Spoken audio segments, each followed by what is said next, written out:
Oh, goodness. Welcome, everyone, to a Christmas edition of the Red Wagon Inn. Welcome, boys, girls, ho-ho-hos, pimps, whatever you are. Welcome to the Christmas special. All right. It's one of those specials. It's one of them specials. Tonight, we are joined by the absolutely amazing Safi-chan, our official artist, and it's so good to have her on here. Jakey and Brie are taking a break this week because Brie's having a little baby and it's Christmas time, so we might as well just take a break and do us a little one-shot with characters that you all haven't seen before, which I will have them introduce as we get playing into the game. But Merry Christmas, Happy Holidays, so happy to have you all here and joining us for Christmas. Does anybody have any holiday things or otherwise that they need to plug before we get started? Yes, Jackie, I'm not sure if you're aware of this, but there was a person in your room. Yeah. Do you need me to call the police? I'm fine. I'm completely fine. No, that's just my brother. The dogs need to go out, and the dogs. Blink 4 times. His dog's code for something. Oh, well, I have plenty of things to plug because tonight is sponsored by me. I'm kind of sponsoring this one in a weird way because the giveaways tonight are for everybody. The module that we're running tonight, I'm giving away for free, as I mostly do with my modules. Yay! Woo! Free thing. This is Jakey. Someone was going to do Somebody it. had to for free it. If you haven't seen, tonight's module is Midwinter, which was made with me in collaboration with retrogrademinis.com. They did all the art, which is 81 pieces of art for this thing. So, Ooh-wee. ooh-wee indeed. Yeah, they are awesome, and they make absolutely crazy cool looking art. And not only that, I'm going to half sponsor this one with the other one because on Christmas Eve, I'm doing another giveaway, which is free for everyone. Some STLs Free? for you to 3D print or get 3D printed elsewhere are going to be given Is it for what I free. think it is? It is what you think it is, and I have finally completed them. Goodness. And boom, there are the Tree Sixes. I'm legally not allowed to call them Tree D6s. They are called Tree Sixes, and they are made by Okami Fabrications. He made the STLs and sent them to me and said I could do whatever I want with them. And so what I'm doing with them is we're giving them away for free. So anybody who wants to have them this holidays can print your own Tree Sixes and go ahead and make your own dice with them. So Can I make some metal ones? you can should go nuts with them. They are so cute. Oh, you know what we should do for free as well? I mean, this is either a horrible idea or an amazing idea. The 4 of us should give our character sheets away after the show in case anyone wants to redo the actual module with our own characters for this module. Ooh, that would be cool. Cute. Post them up in the Discord. That way anybody wants to play them. Yep. Ooh, shout out. Hi, Emily.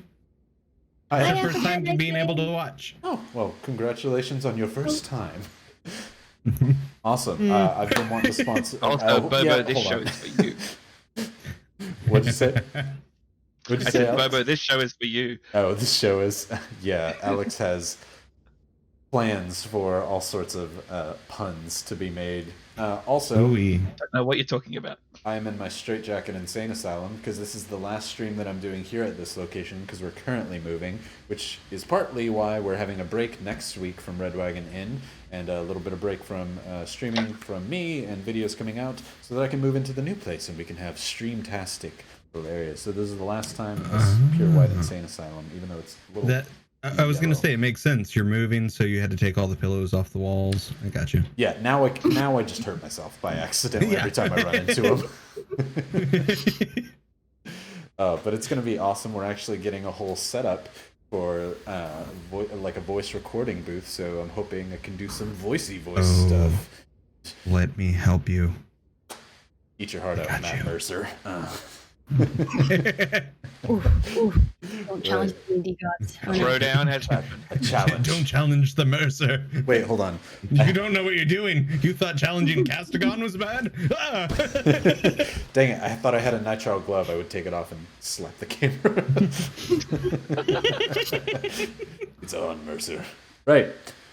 So, again, today we're going to be playing through the Midwinter module. This is not the normal D&D stuff. We're playing a couple different characters. We're going to be playing Dotra, Birch, Rin, and Token.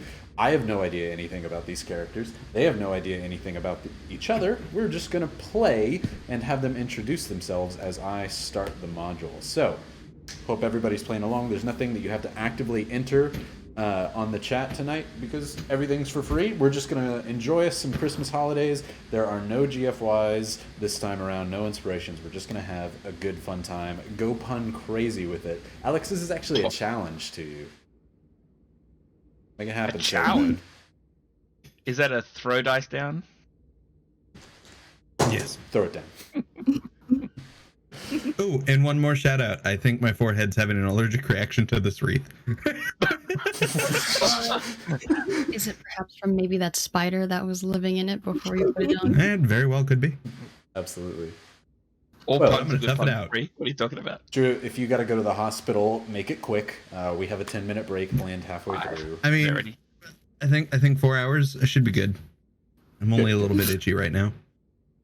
We'll just slowly start seeing a rash come down from his forehead until it doesn't encompass his face. Everybody thinks it's Christmas wine. It's blood. This is whatever. Break out the holiday Benadryl. Right. With that, anybody have anything else before we get started? Absolutely wonderful. Nope. Let's get going. Everybody grab some eggnog, pull up a big old Santa chair, and let's hang out at the Red Wagon Inn for Midwinter. For anybody who doesn't know, this module is made to be for levels 4 to 10 players, about 2 to 6 players. The more players you have, the less levels you really need to be to complete this. But this is also a test run. If it goes absolutely horribly wrong and everybody gets TPK'd, then we will change that and adjust that in the PDF. But it is currently written with that in mind. So, let me introduce you all to Midwinter. Midwinter is a time for celebration and merriment for all the good children across the world. There are sweets to be baked, games to be played, and most importantly, presents to be opened. Every single elf, orc, and tiefling alike can expect to find a wonderful gift from the Master of Winter underneath their bed frame.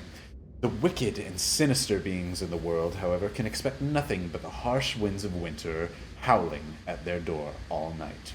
Whether there's a time with family of blood or family made, everyone wants to be home for the holiday. There's nothing quite like sitting by the hearth, hearing tales of glorious heroes from times long past. Your thoughts are filled with nothing but hot cocoa and roasted meats on the fire. However, these comforts elude our party this year. You and your party find yourselves wishing that you had left off for home just a wee bit sooner in the year as the heavy winds of the blizzard bear down upon you. Your feet and hands yearn for warmth, threatening to be bitten off by the frost as something does not give way.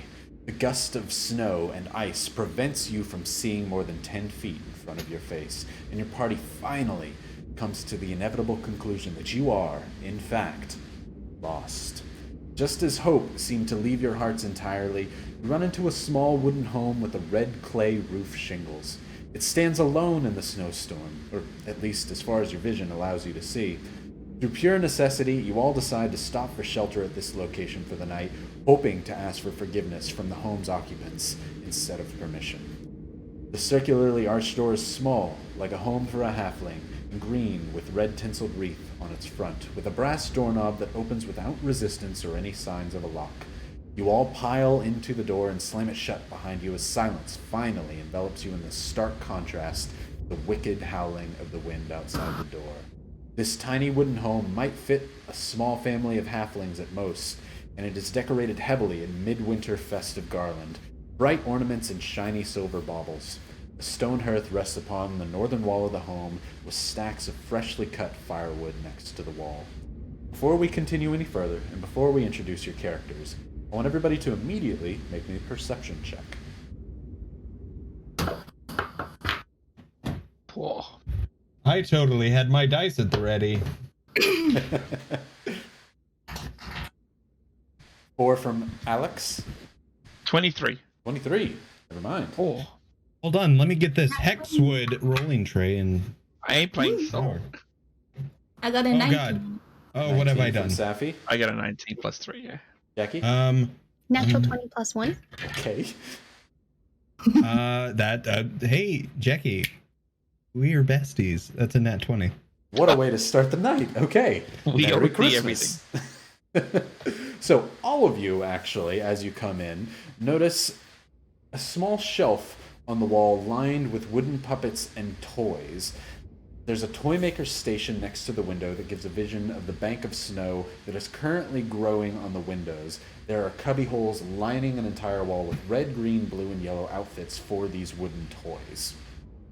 With that, eventually, the warmth of the fire, thawing the frost covering your clothes and hair, and a hot meal on the fire, sleep finds your party and is welcomed with open arms. The next morning comes after a well-earned night of sleep. This is the morning of Midwinter, and the party is eager to set back out on the road. It is finally the day of Midwinter, and no one is keen to miss out on the comforts of the holiday. The blizzard has died down, and you can now see the sun peer through the windows of the small home. With your gear packed and ready for another day of long and cold travel, you peer from the windowsill and plot a course for the next day as a shadow of a rather tall figure crosses the window. The doorknob jostles as the wooden door moans, opening before an extremely tall, white-bearded man with green robes and an antler-adorned hood, and spectral white fingers seems to glide his way into the home. Before we continue yet again, I need a history check from everyone. I think we should introduce our characters. You're about to. It's gonna make a difference. 17. 9. Jackie? Another natural 20. Okay. So, everyone except Alex's character seems to recognize, purely from the description of him, his spectral white fingers, his long white beard, the antlers adorned on his green robes, the wreath around his neck. This is Vadervald. This is the master of winter, the toy maker, the one who brings the joy to all the little boys and girls of the world. Before your reactions and before you say what you say and how you see this character, how about you describe all of your characters? Let's start with Jackie. So, in this cabin, you see this. Okay, Alex is laughing. I don't know. Okay. You see this tall metal figure, probably standing like 6.5 feet tall, and every time it moves, and it has like white glowing runes on it. But you look at the top, and the top of the head is kind of chunky, and I turn and I'm like, let's do this. And the helmet opens, and you see a little gnome girl in the top of the helmet, and she has purple hair, and that's all you can really see because she's tucked in this like suit of armor, Iron Man style metal suit. Out of curiosity, is the suit way too big for her, or is it a small gnomish suit? It's too big for her. It's like she's controlling the suit in the little space at the top. Yes. That's kind of what I'm picturing, little gear sticks at the top to control the suit. Wonderful. Drew, can you describe Birch for us? Yeah, so you would see a female with hair that licks like fire, blue flames that go down. You would also see a wooden shield that's attached on the forearm, made of burnt, scarred wood. You would also see that her armor would also be made of charred bits of wood, most particularly birch. All right. I like Birch. How about Safi? Why don't you describe Rin for us? Rin, you see, is like a cloaked figure with 2 fox ears that pop off at the top of their head. And they're wearing sort of like a kimono-based suit with leather armor over the top. So kind of like a hakama. And they just kind of look very serious, very just doesn't know what's happening, but is here for it. I'm here for it too. Right. Alex, why are you laughing? Why don't you describe Token for us? By the way, I have not approved this. I have no idea what Alex has done. So the first thing you ever see whenever you see Token is actually a big reindeer without a nose. And as the reindeer without a nose approaches, you notice a tiny little you swear it's the size of a gnome, but it looks like an elf on the back of this reindeer, and it has this giant, looks like a sword, but it's more like a wooden shelf on its back. Token is the token elf on a shelf. He has a shelf for a sword, and of course you've met Runoff, his no nose reindeer. And of course you know that that he comes from a place where he sat on a shelf for a long time, because the shelf on his back actually has his butt imprint on it. That's so good. So good. So good. Yes, indeed. It could have been Robot Santa from Futurama. I mean, could have been. See why I was laughing. Could have been. As all of you, it seems none of you are particularly from the north, save possibly the elf on the shelf. Being that you've traveled for a while, it might make sense that you were traveling to Token's home in the north before you all got lost in this snowy, breezy winter, and found yourself here in the home of Vaderwald, which, based on the history checks, the one who lives in the north doesn't even recognize. I don't know. Guys, I don't know why. I swear we turned left. It should have been right. Dot, what do you... Are Dot? you that elf that always gets run over the... Oh, no! Mr. Bill. Yeah, Mr. Bill, All I that's did it. for a long time was sit on my ass. Now I get to go out and actually have fun. Dot, what have we gotten ourselves into? I don't know. Right. Would you like me to slap some sense into you again? No, that won't be necessary. Thank you. Okay. With Put the those shelf back away. introductions, you all see Vaderwald, the great toy maker, walk into the home, who looks at you all quizzically. 3 of you recognize him immediately, but he kind of stops immediately and begins looking down at a piece of parchment in his hand.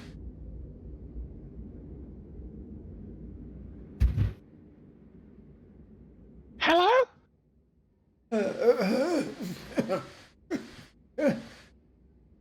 Token, I presume. I don't get out much. Who are you? You don't indeed. I thought you were supposed... You live 50 miles to the south of here. What are you doing in my toy shop? Oh, we're looking for home. Oh. We got lost in the blizzard last night, and we came in here for shelter. We didn't realize this was your toy shop, Vaderwald. Oh, you recognize my name, Ren. What are you doing here? You live too far to the south. Visiting Token's home, I guess. We came along this way. We're just here. I promised him all a shelf. Oh, no. I don't know. It doesn't... Oh, you're not supposed to be here. It's all wrong. Have you come at the behest of the prideful chieftain? Are you here to take my toys from me? Dude, we just came in here to hide from the blizzard. Like Rin said, you should put a lock on your door more if you don't want people to be in here.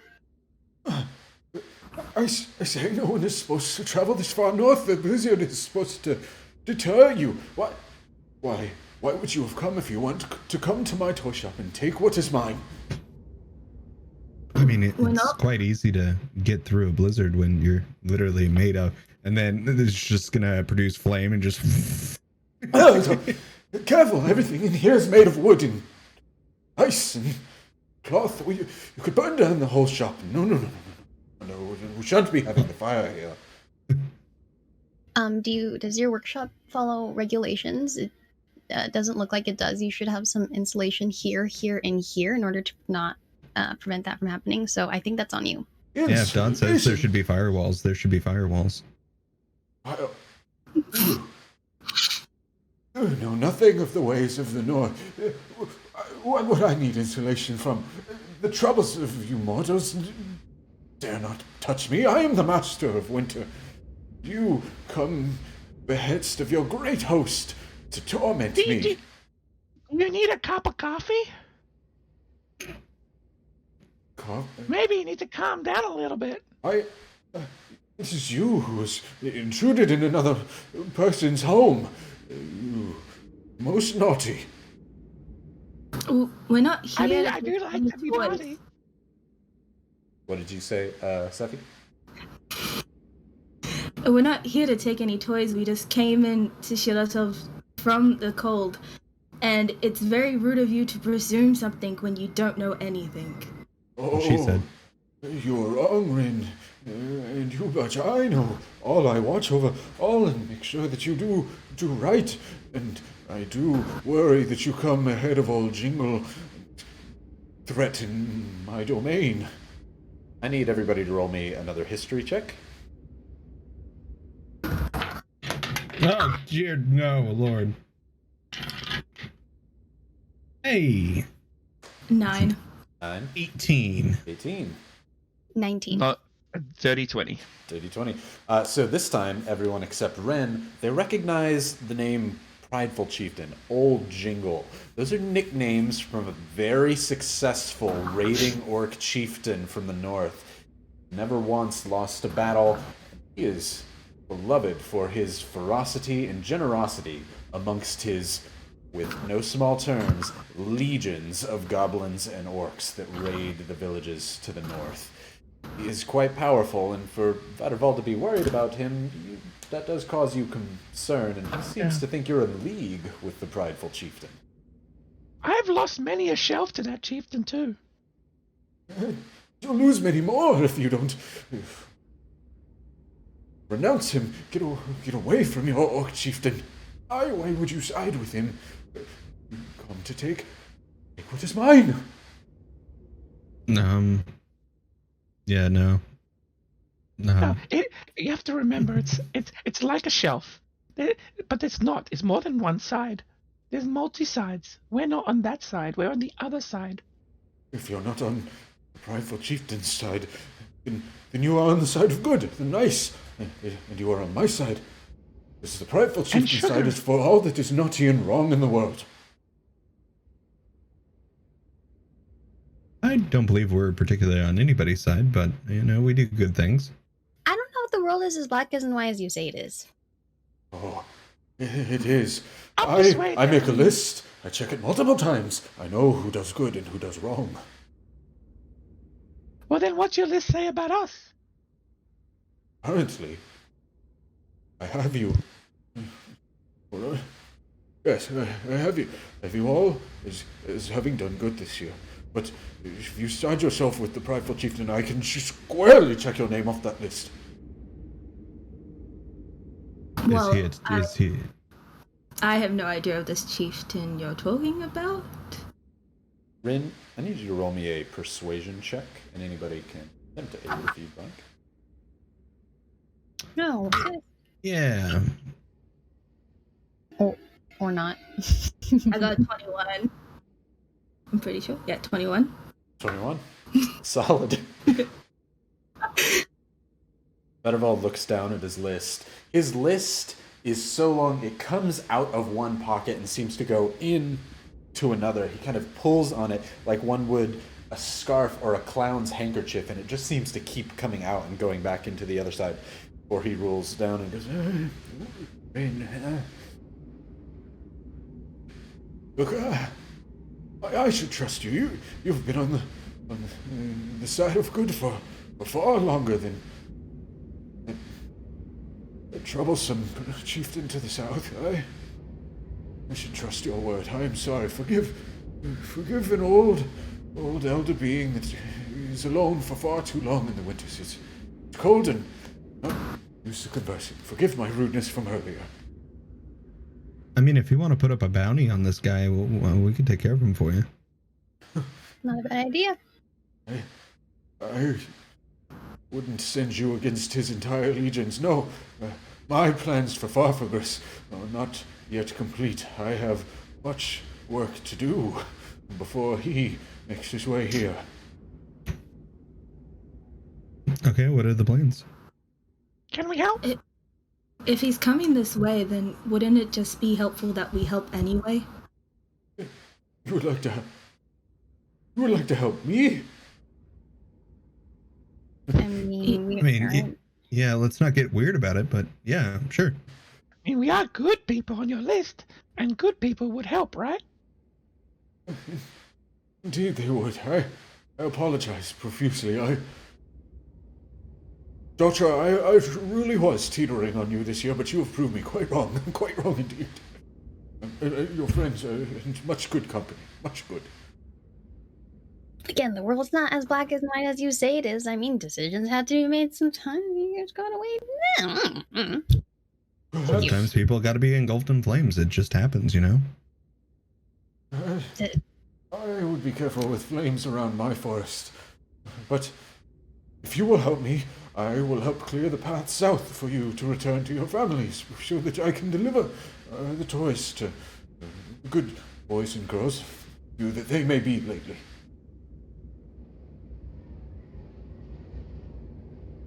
Sure. Okay. As you say that, he snaps his bony fingers, and what sounds almost like wood clanking together as he does so. You all suddenly hear a loud crack, as if somebody took two drumsticks together, or a drum line all just kind of clicked them all one after another. Their drum heads, or not the heads, the sticks right together, all this wood clanking together, and you turn to the side, and you see all of these toys, all of these Nutcracker-esque figures, these wooden bodies with white beards, very much made to mimic Vadervald himself, all suddenly sit upright as you see this frosty snow whoosh out from his fingers as he holds his hand up. Everyone begins to feel a chill down their spine, save perhaps Birch, who was quite warm to the touch, and maybe even perhaps Token, who is used to the cold. As this cold wind flies over into these puppets, they all stand upright and jump off of the shelves, immediately going to grab some of the clothes from the cubbyholes. There must be dozens, if not dozens, of these little toy Nutcracker figures, donning roguelike gear, ranger apparel, hats of feathers. Some of them, particularly, you notice, Dutra, gather armor about the size of gnomes, metal, knight-like armor of the finest of squires and knightish gnomes. They don over their helmets toy wooden swords and shields, some of them actually small, what would be daggers for humans, but blades for gnomish figures around, as you can hear their wood clacking like an army soldier in time. Can I call out to them? Oh, absolutely. Brothers, how has your shelf life been? As you do, Vadervald kind of stops there quizzically. They all turn and look to you. It's creepy at first, but you look into their eyes. Roll an insight, anyone who is currently looking at the toys.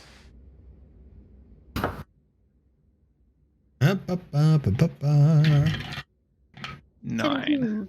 With a +6, that's a 24.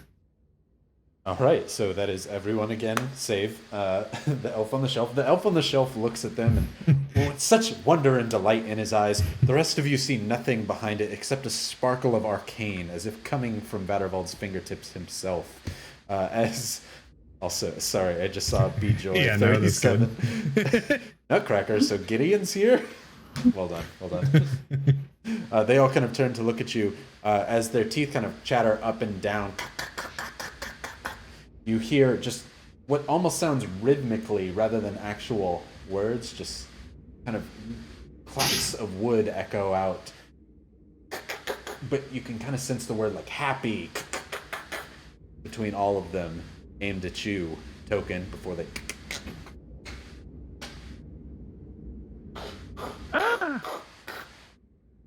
and begin walking out as Vadervald looks at you all and says, what do you mean that time on the shelf? You're not one of mine, are you? I think so, but I don't remember much before my shelf. We should discuss later on. Okay. I'm gonna tell you. I'm gonna tell you right now, Dot. If one of them comes at me, this whole place is going up. Oh, for fucking sure. You say that out loud? In more of a whisper to just Dot. Okay.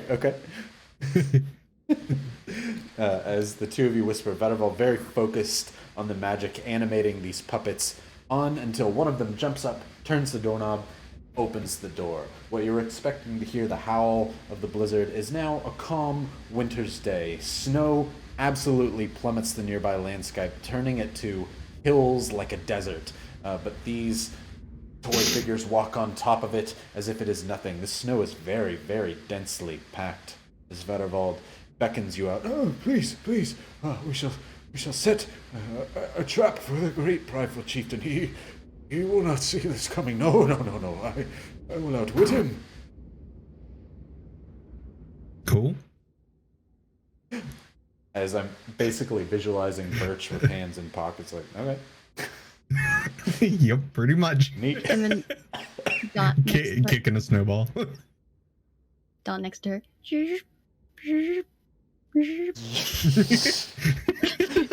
I'm just gonna visualize the whole time. Dot just Like really, she's like this. She's like sprinting. Oh my god. Brian, by any other, you should probably just let it go. As Vanderwald beckons to usher you out, the four of you leave this small little toy maker's workshop. Token, you kind of have to duck your head as you're currently riding on a noseless reindeer. But it is, small in size as you were once a toy. You duck your head out before all of you see a bright blue winter's sky. The sun bearing down but not melting any of the snow as it is still very, very frosty out. And what the blizzard once obscured from your vision before, there's an entire village, essentially crafted in the size of halflings, painted with bright midwinter festive colors. A great tall fern tree stands at the center of the village with shiny baubles hanging from its limbs. Hundreds of small homes blot this hillside between two incredibly large mountains. You get that you're kind of almost canyoned in here. It's like a cul-de-sac, but it's between two very great large mountains, as the sun shines over the white snow on the ground, nearly blinding you as you look at it. What must be thousands of wooden toys wander around the village from home to home as you all begin to follow Vanderwald as he walks towards the large tree. Everyone roll me a perception check once again. Hot damn, 18. 15. Plus 6 is nice. Sephi and Jackie? 3. And 9. 3 and a 9. It's too loud for me to hear what's happening. Token and Rin look around, and you begin to notice it seems to almost be entirely wooden toy figures here walking around this village. There are a few, snowmen just kind of created between them, but Vanderwald seems to be the only living creature here in this town. You can see the shiny knight's armor, the bright clothes, but that's all you can see, and there are thousands upon thousands of them. Would it get lonely being here on your own? They don't seem much for conversation. They are some of the most polite conversationalists I've ever had the privilege of talking to. They are quite agreeable, you might see, as I've made them based off of all the good done in the world. I more than none of the vile evils that mortals and immortals alike choose to bicker about and fight to the south of my domain. No. You'll find them quite agreeable to most conversation. So they're yes men? Yes, most of the times we agree on many things, yes. I mean, it's probably more enjoyable than, when you have Festivus family gatherings. Exactly. There's often too much noise in the villages to the south. They bicker, they quarrel, they fight. It's not right. People should agree with good things and do good for the world, but not south of here. No. He's basically saying this as he's gliding across the snow. You all are walking, or in Toby's case, riding behind him, or in Dutch's case, controlling your way forward. You're bickering. It's awful. Arguing. It's just noise. I like the silence. Sound of snow. That's what I care for. That's true conversation. Listening to the earth.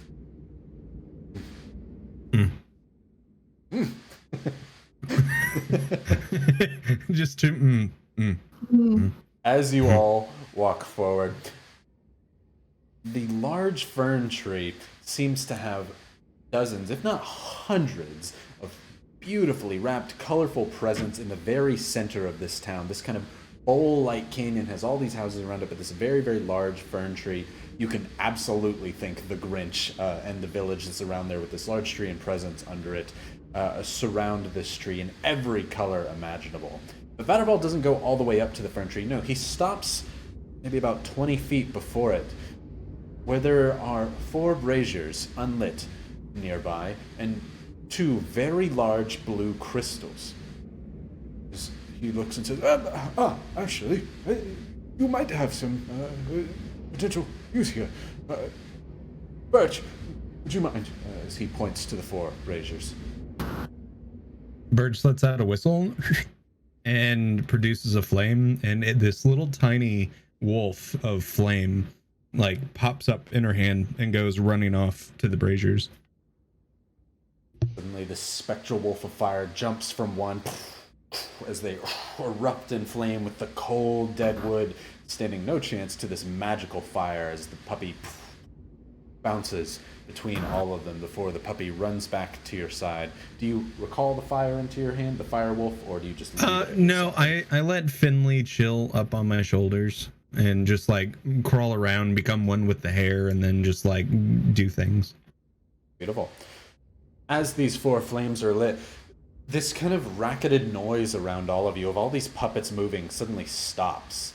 You'll turn and look, and all these puppets turn and look your way and begin walking to surround this tree.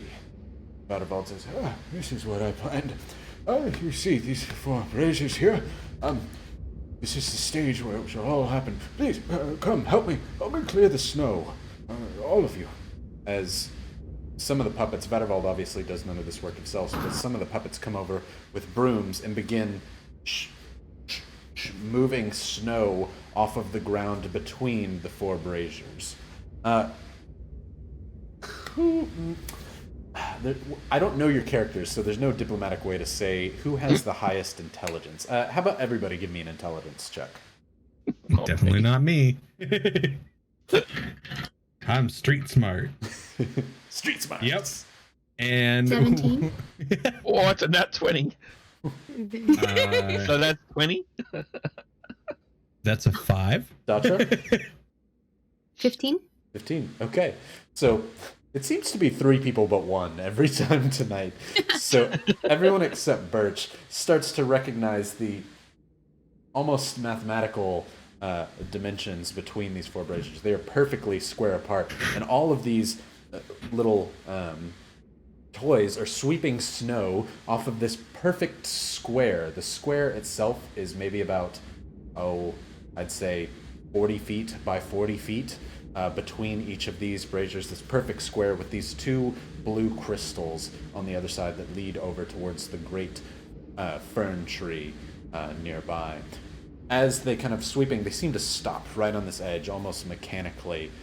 And as they're doing so, you all begin to notice white marble beneath your feet, sectioned off and squared into 5 by 5 squares of white marble.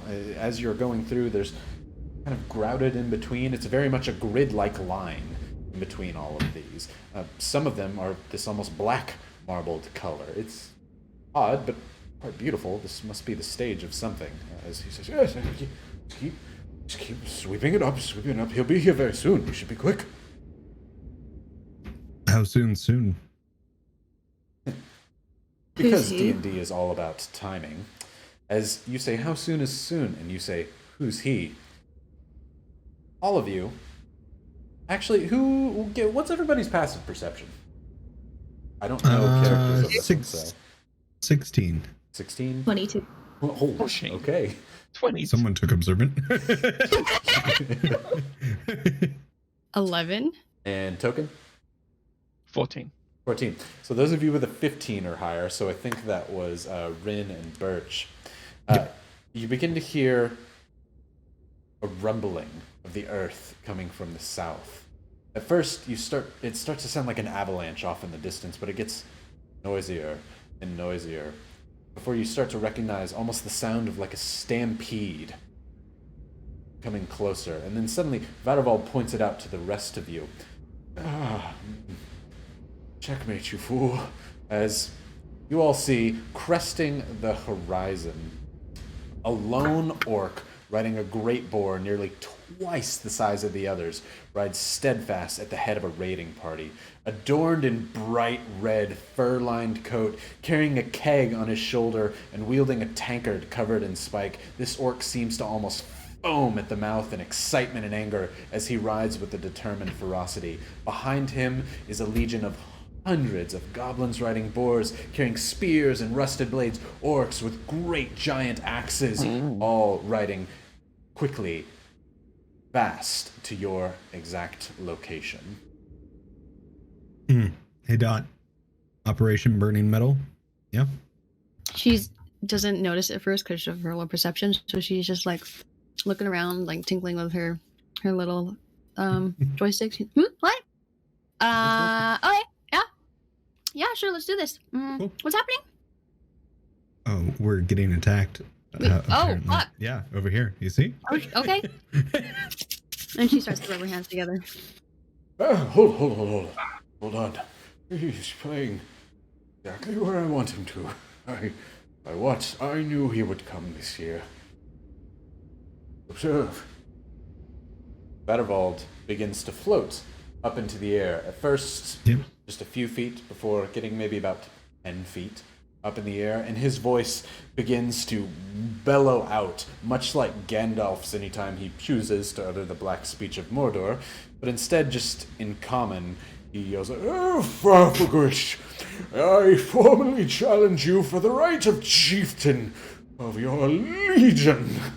And as he does, his voice begins to shake the very mountains around you. A few small avalanches can be seen at the very peaks, what seem to be miles off as he speaks. You'll kind of brace yourself for impacts. Birch, you pull up your fire. Dot, you grab your controls. The elf stands with shelf ready. Rin stands eager to make a blow, but the great chieftain rears his mighty boar back and stops. The entire legion, as he holds his hand up, seems to respect his command and halt. All of the goblins still holding their rusted blades at their throat, some of them biting and gnawing at them, sharpening their teeth in their blades at the same time, but none of them move without the chieftain's say.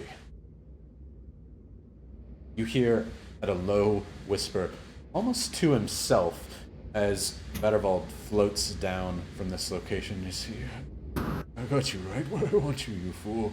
he seems to talk to himself more than he does think in his own mind.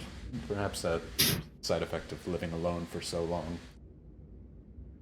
As the great chieftain steps off his mount, he walks towards the party, a giant keg over his shoulders, tankard in hand, with a swagger only a man who's never been defeated in battle can walk like. He looks everyone up and down before dropping his tankard and scratching an itch on his hindquarters, and he kind of chuckles and mocks at the Master of Winters. As he does so, an entire echo of laughter comes out from the legion behind you. Cackles of goblins, great deep bellows coming from the orcs behind. Even some of the boars seem to mimic his laughter. Should I accept your challenge, you old miser? The Barfagris chieftain looks with a great big foam in his mouth. You can see his skin is almost yellow rather than the typical orcish green, perhaps showing a sign of his age. He too has a white beard, though his is definitely from age and not some sort of magical mean. Buttervald comes out and says, You have come to question my honor, have you not? Then it is I who will question yours. How dare you raid an elder in his own home without allowing a proper challenge? For shame! Shame, I say. Shame. As Birch yells back up, shame, followed by the rest of the party, shame. The chieftain looks over at all of you and says, Well, pets with you this time, I see.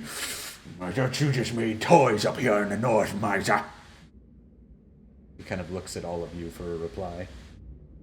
Birch looks up to this wonderful floating old man and telepathically, I'll burn him.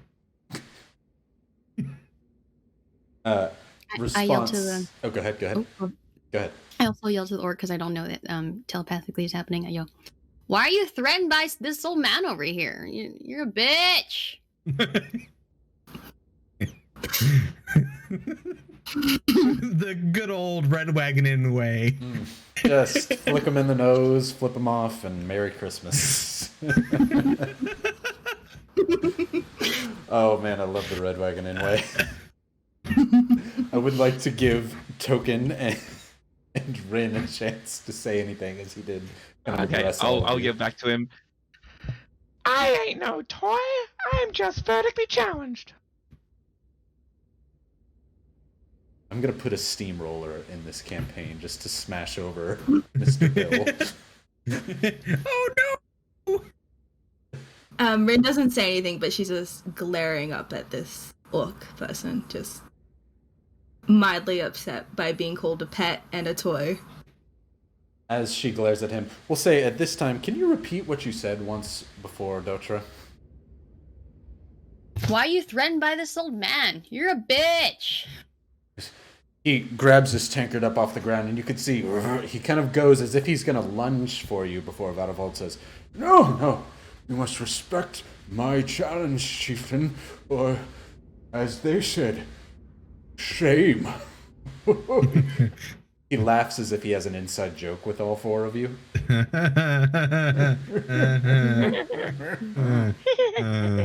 We're all gonna die. We're fine. We'll be fucking fine. The orc chieftain kind of looks around at all of you and says, You choose to follow this one, this miser who steals. and he's now more addressing the entire crowd more than he is necessarily all at you, but it's definitely for you four specifically. Here he says, Who steals from all the good boys and girls, little orclings, big shiny teeth baby goblins from the world. They've done no wrong. They deserve toys too. Who thinks that you are the one to judge all of them? No, that's my job. You got it wrong. and he points up to Vadervald and gets a little bit closer as if to touch him on the chest, but he says, He didn't give my darling daughter a toy last year. He said that she was naughty. She had a cold when she woke up the next morning. No, my daughter ain't done no wrong. She might have followed me around, but she ain't done no wrong. I tried to get her to do the raiding, but she's a good girl. She would never do no raiding, try as I might to make her. She ain't never done no raiding. She deserves a toy, and you think you could just take it away from the little children. No, it's I who should be the master of witness. I give toys to all the good little boys and girls, all the strong men and women. They get their ale, they'll get their meats, they'll get all the goods that you are holding back from them. 'Cause you grown cynical, old man. Not I. I give presents to all the kids. You are washed up. Me's the master of winter now. He challenges Vadervald. He didn't even give a toy to his daughter. It's kind of a dick That's a move. good point. Why wait for someone else to give her a toy when you could give her one yourself? Ding, ding, ding. You think I don't give my daughter a toy? I bring her all the jewels. Every village I raid, she gets the first pick of the jewels. Every temple that I burn down, I make sure to keep all the gold and give them to her, because she's Daddy's little girl and she deserves them. But no. Suddenly, this man thinks that she also doesn't deserve herself a little puppet. She's grown accustomed to earning herself a little puppet. And she earned one. She ain't never done no wrong. Birch looks at the two of these people. This is a really dumb argument. You realize that, right? They It's both kind of real- cock their heads. This really could easily, I don't know. This is an argument that is based on not giving someone a present when it sounds like you spoil your child, so why would she appreciate the puppet in the first place? She speaks the truth. Oh, Hey, Oh, go ahead. question for you. Who? So, you have a list, right? And it has all the good people's deeds and all the bad people. Now, yeah? someone denying toys to children who are innocents, is that a good thing or a bad thing? Oh, Where is your name on your list? She Seems is very- not innocent. She allows her father's deeds to go unpunished. She takes from these raids. You think that is innocent of a child? No. Wait, But wait. it's also a child. A child doesn't know any better than the fact that her parents give her toys. They give her jewels. She doesn't know what he does. She just gets given these items. Yeah. Yeah, wait, how she old is knows. this kid? How old is this kid? Yeah, how? She's about to be 8 this year summer. Dot takes a long, slow turn to look at old man. She's just like, an 8-year-old? Really? Oh, I'm From sorry. what I understand, I think stealing from the dead and profiting off of a warlord's justice is evil. She Regardless didn't of do it all. age. It was a gift.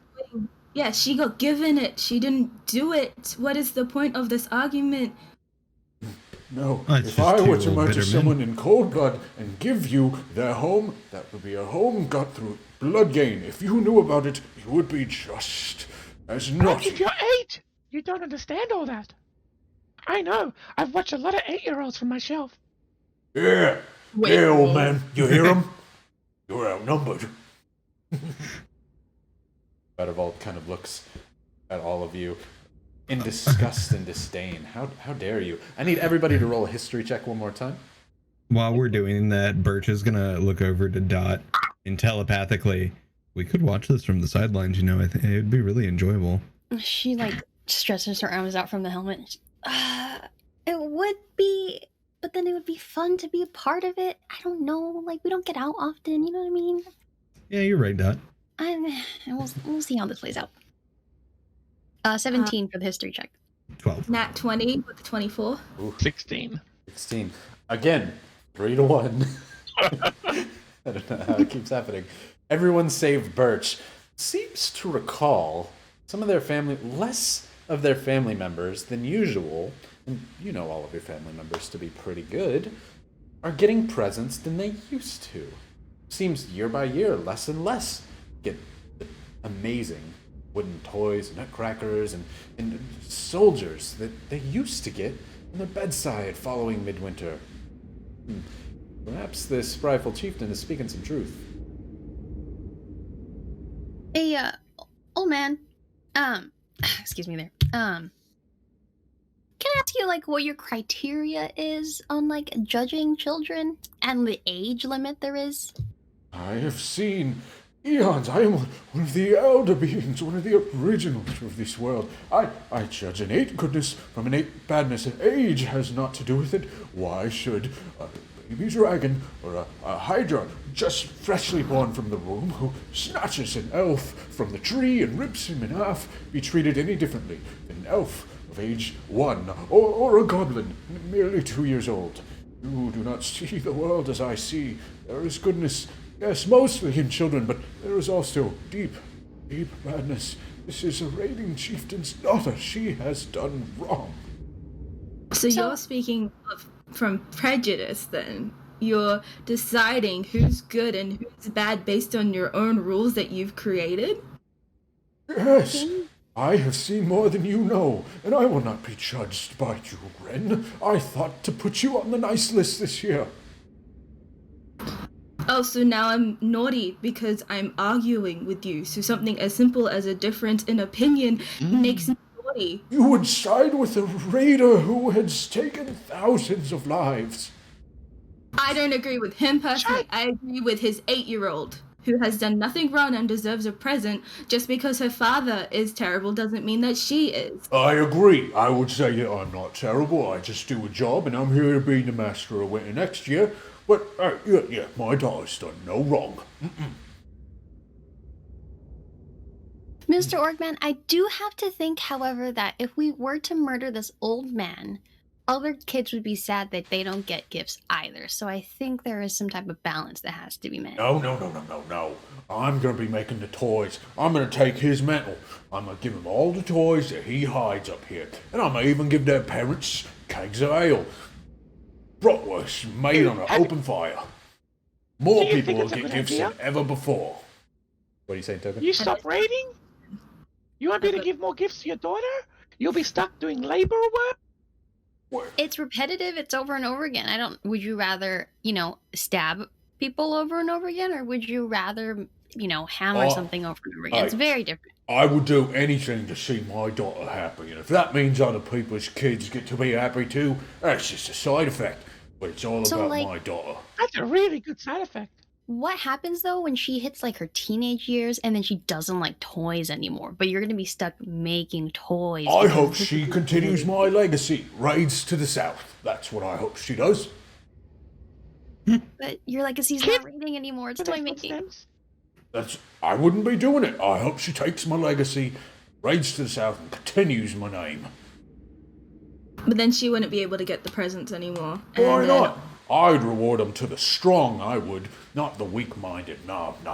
The strong. Those who stand up for themselves. That's the real goodness in the world. Prejudiced. Oh, hold on. I think we can solve this. Birch looks to this work. Clearly, he's old, and he'll die sometime soon. Someone's got to take his mantle when he dies, so why not just wait till he dies? He's old as fuck. No offense. Are you saying that Vadervald, the Santa-esque character, is old? Yeah. He's saying this aloud? Yeah. I'll have you know, I am an elder being. I have lived for millennia, and I plan to live for many millennia before. I am young, a spring chicken, they might say. Bruh, I was trying to help you out. Nah, I ain't having one more year with my daughter not getting a present. It's happening tomorrow. I accept your challenge, old man. Hey, question for you. I feel like this was Your a daughter, right? Would it be better if she had one present or two? They both kind of look It's at not each a trick other. question. They both kind of look at each other.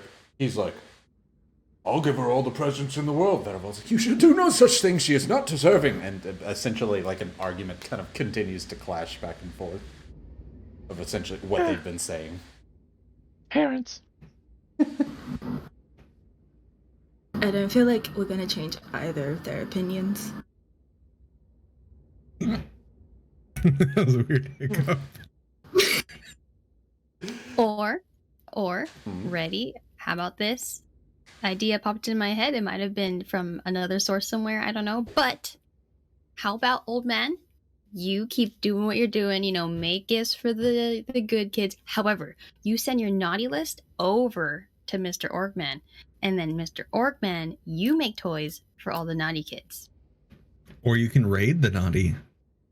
You think I'd raid my own daughter? My daughter's on that list. Well, you can take her off the list, right? Because you You're just have going the to give list. it back to her anyway. You raid her to give it back. I Because you're wouldn't going to dare give it. work with the likes of this old man. Be insulting my daughter and my name. So this is a fight that has to happen. You know what? I also heard, this is a conspiracy theory that I've heard. Sometimes the parents pretend that they're Santa, and then they give their kids the gifts. Whoa. Everyone, all the toys, all the goblins, all the orcs, including your party members, look at you with confusion. It's a crazy conspiracy theory, but it works in some places. That's what I heard. Both of them agree. Like, Yeah, it is crazy. Yes, of course. Who would do that? Oh I don't know. I agree with you, Dot. Again, everybody kind of looks. Why would you take away toys from? In this world where Santa exists, essentially, y'all like, I don't know. What if I could just fake being Santa and give away Santa's regular and just I don't even bother with him. Why would I not? Why would I not want this free thing for all the good people in the world? We will use it. Unionize the parents. Female Revolution, Mr. Bill. Question though.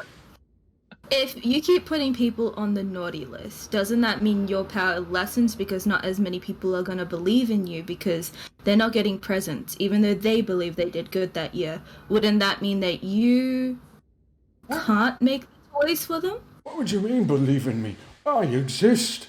There's nobody else to believe in me. I do this out of a charitable good. I've done this since the beginning of most of your civilizations. I've seen empires rise and fall, and I've given presents to all the good on both sides because they deserve it. The children mostly. People have just gotten worse in the world. Look at each other's throats all the time.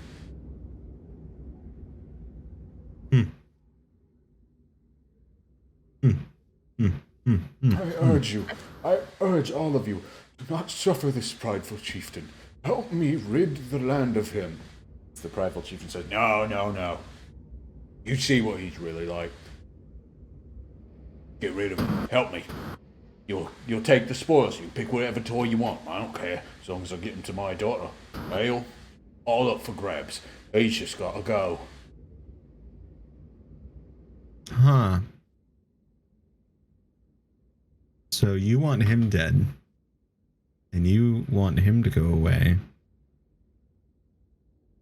and you just want a toy for your daughter. They just kind of keep looking at everyone. What if I was to give you a toy for your daughter? Would that work? Would you be happy? He looks at you with just like this. You think you can make magical toys like I could? Or like Rybonator could. Wrong that he is, he makes the best toys. I plan to give them away. I want her to get the real authentic thing, the real McCoy. Can I attempt to pick up one of these nutcrackers?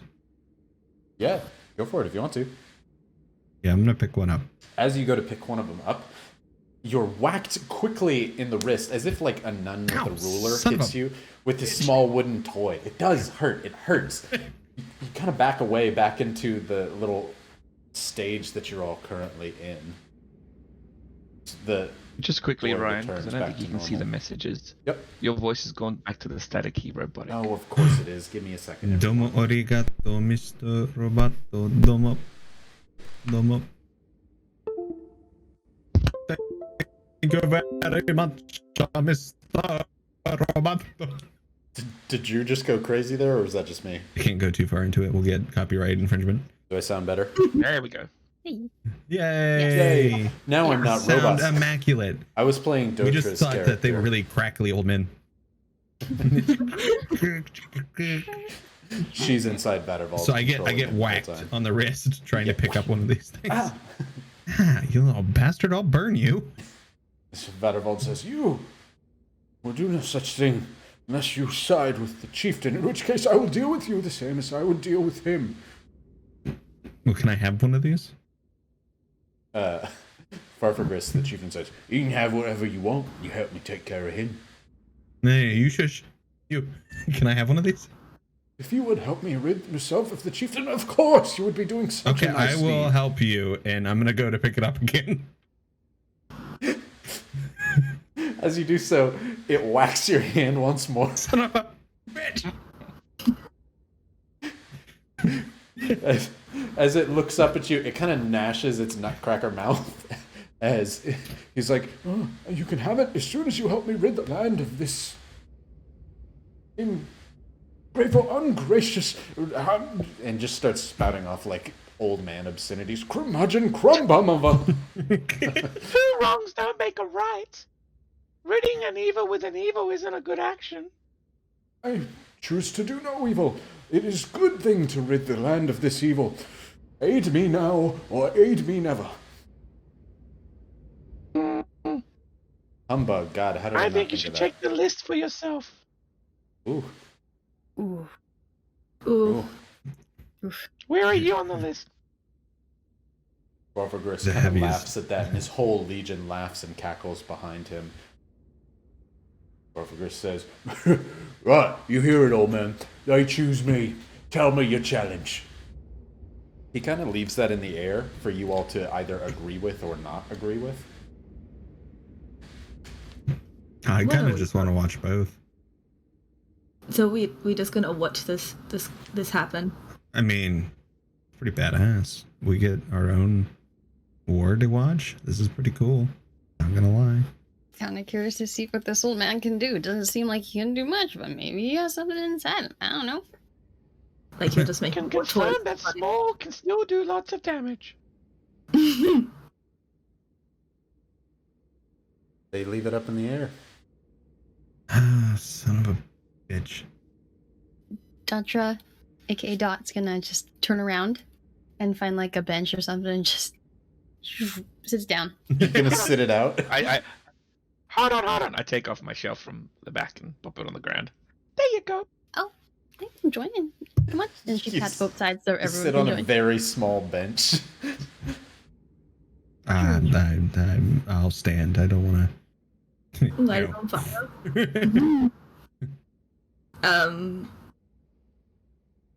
Are we really just gonna watch this happen? I've only heard stories of gods fighting, and now I get to actually see it. I'm not gonna get myself involved. You know what I mean? Vadervald looks over. God, he is not a god. He is simply lucky. As he said, lucky, old man. I fight for everything that's gone for me. My people fight for me because I bleed for them. I ain't no god, missy. I'm just a man who likes to hit things particularly hard. I'm gonna go sit on the bench. Okay. Datra, already at the bench. Token creates the bench. Birch stands, and Ren, did you say you go sit on the bench? I go sit on the bench. All right, beautiful. All of you, I hate you. Yes, I knew we would somehow derail. Why would you... It's the Red Wagon way. I'm taking 2 to 1 on the ox.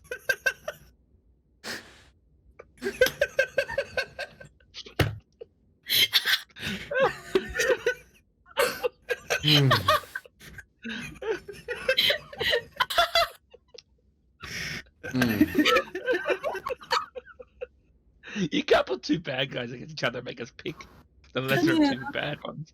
I'm leaning towards Orcman, not gonna lie. I So. can, and I tried. Look, I'm gonna be honest. I've got a couple of screws loose since I removed the shelf from the wall. So, I will say, absolutely, you can do whatever you would like to do. And I will happily continue this sans the plan. As there is a backup that's not written in the module, but I will happily allow the backup to happen because it kind of fits. We all die. If you would like, I will continue it that way. And And I'm happy to. we gotta help one of them at least. Yeah, you do. You.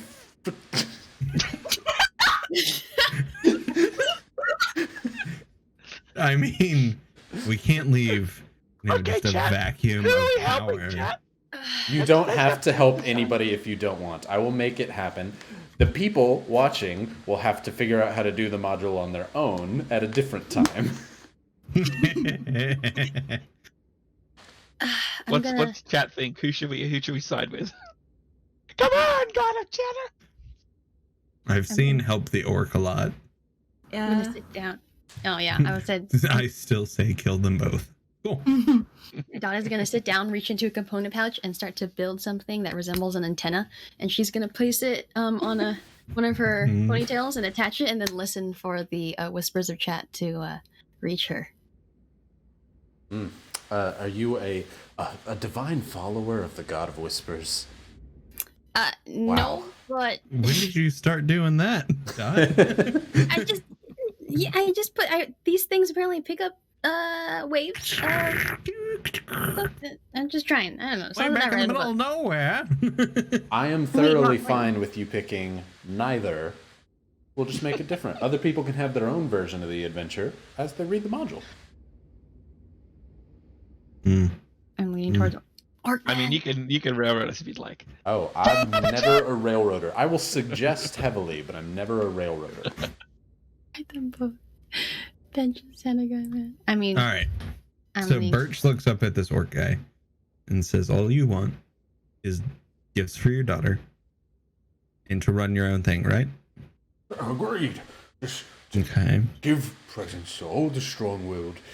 Show that my daughter's done nothing wrong and she deserves the gifts. The Legion behind kind of cackles, just kind of cheering. They all seem to love his daughter. You're not sure if it's through fear of him or actual genuine love. Okay, and you, my elder being friend, are you a god, by the way? Oh, no, I simply have existed for long enough to see the world for what it is and choose to give charitably to those deserving of my gifts. Cool, because I've learned in past lives not to mess with God. So, with that, what is it you want? What do you want from this? Just to rid the earth of him, right? Is that it? He's trying to stop Midwinter to attack me and the toys and prevent them from being justly given to all the good. He wants to give them to people like raiders of the world. I would allow no such thing. Help me rid him. Help me fight him. But what if shadows. there's good raiders? Yeah, exactly what my little elf friend says. Yeah, whether Everyone good or deserves- bad. Joy to every kid. Because Deserves you, it. yeah. Oh, if you don't bring joy, they're going to turn into raiders. Exactly what And tokens said. also, You gotta give joy to those when they're little so they don't become Think. evil when they're If older. you give them a love heart or something nice and cuddly, they won't get a sword instead. And that way they'll want to enjoy being around people. Right, that's what I do. I raid so that I can give my daughter hearts and good bears and whatnot. The hearts are my enemies, so that she doesn't have to have no sword. See, so by giving toys to all children, you're actually helping to stop there being bad children. Yeah, that's what I'm gonna do. Let me kill him. I like to do that. you know what we should really do? We should just all sit down and really talk about this. Just us. We should just sit down and talk about our feelings. I hate this, Dot. I hate this so much telepathically. She's gonna crack her knuckles like this. She's gonna, all right, you fools. She's gonna stand up. She's gonna... This is stupid, but I had to admit, I'm on the orc side. The orc cheers up. And she's gonna turn her body and then walk backwards to kind of like face the old man. She turns and walks backwards to stand behind the orc. As he and the legions cheer behind, Battervald looks at the other three of you with near sad Santa puppy dog eyes, as if you would tear a hand into Battervald, the master of winter, the toy maker, the bringer of good little elves and goblins of the world. Well, if you weren't such a prick, then, What good are you bringing? You brought this fight on yourself because you wouldn't give an 8-year-old a toy. And I stand next to Dot. Rin walks over and stands behind the prideful orc chieftain as he stands there, looking just kind of like Nana Boo Boo at Vattervald. Dot's gonna hold out a fist to Rin so they can fist bump. Token Birch. I pick up my shelf, pop it over my shoulder, and walk over next to the orc. Being that you're a toy, I really want Vattervald to be like, E2 token.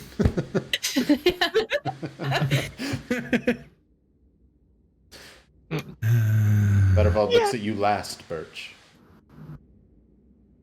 We really don't have to do this, but if we're going to, I'm gonna have to side with them, right? I'm not talking about the orc guy. I'm talking about Dot. I don't want to. I want you to not be a mean old man. You all walk over like, I didn't want to do this, but we gotta kill you, old man. And then you kind of look over at the toy who slapped at you, and you're like, as Except you. Farfagris cheers with his great mighty keg above his head. He's just, yeah! As everyone else, yeah, behind and cheers triumphantly at the four of you joining. Vettervald, a small frosty tear comes to his eye. Very well then. I challenge you, Farfagris, and your new friends in your legion to a game of battle chess. Farfagris, you what? Just your 16 best against my 16 best warriors. Choose, and I shall challenge you to a game of wits, not brawn. You must accept my challenge, or I'll be ridiculed by your entire legions. Farfagris says, It's got the word battle in it, doesn't it? No problems, we accept your challenge, old man. You, I guess you, as he points to the elf with the shovel. I guess you. You all look pretty hardy. You join me, why don't you help me humiliate this old man? I have a... It can be a knight. We don't have to kill him. Maybe this will just teach him a lesson. I've heard you can just say non-lethal damage before you punch, and it doesn't kill him. It just knocks him out. Never tried that, never will. As Vettervald says, very well then, he begins to kind of float backwards as he stands on the edge of one of the small little precipices there on that little 40-foot by 40-foot area. As he does wait, so... Vettervald. Yeah? Vettervald, wait. Can you make sure that one toy gets in here? That one right there? Oh, yeah. Before Vettervald even says it, the toy walks over and with a small little wooden finger, like a jack-in-the-box. Cool. The flames on my back. He retracts it back down. And walks kind of back away. Cool.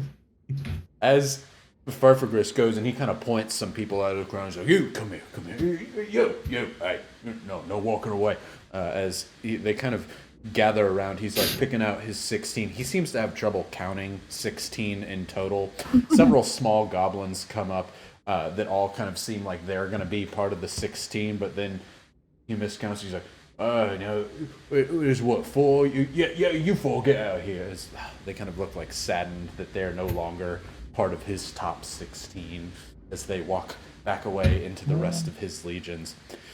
Vettervald, as he floats back to his other side, several pieces of snow begin to start forming around each other. Several of the branches that seem to have fallen begin to form themselves up as great large snowmen form themselves out of the ground. Coal making eyes all move themselves to the corner of the board. One incredibly large one with big giant teeth made out of sharpened branches makes its way standing next to Vettervald with faces all over its body. Those of you who rolled well on your history check earlier seem to recall the Great Snow Queen, Vettervald's first toy that he had ever made. As I'm going to move you all over here to roll 20. Birch calls out dibs. Dibs. As I move you all over to roll 20, give me 1 second. Everybody on stream will see it, but I have to actually move you on roll 20 to the Midwinter page. Ooh-wee. Look, it's us. Wow, look, it's all of you. Wouldn't you know? Ryan, you did so good. Wowee. Wowee. Look at those cool things. Look at those Looks cool like a things. chessboard. It does look like a chessboard. Wow.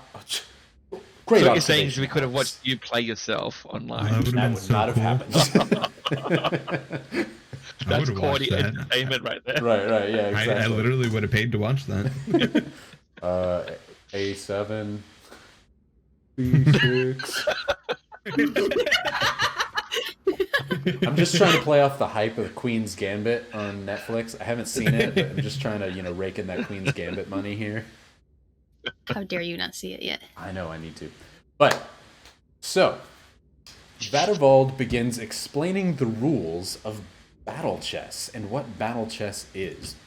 With battle chess, think very much Harry Potter, except in this time, you all get to replace one of the units on Farfagris's side here. As you can see all these pieces of art, you all can look at the Midwinter module to see all their pieces of art up closer. This is Vattervald here, Farfagris here in his snowy red suit, very much like Santa and his big giant boar thing.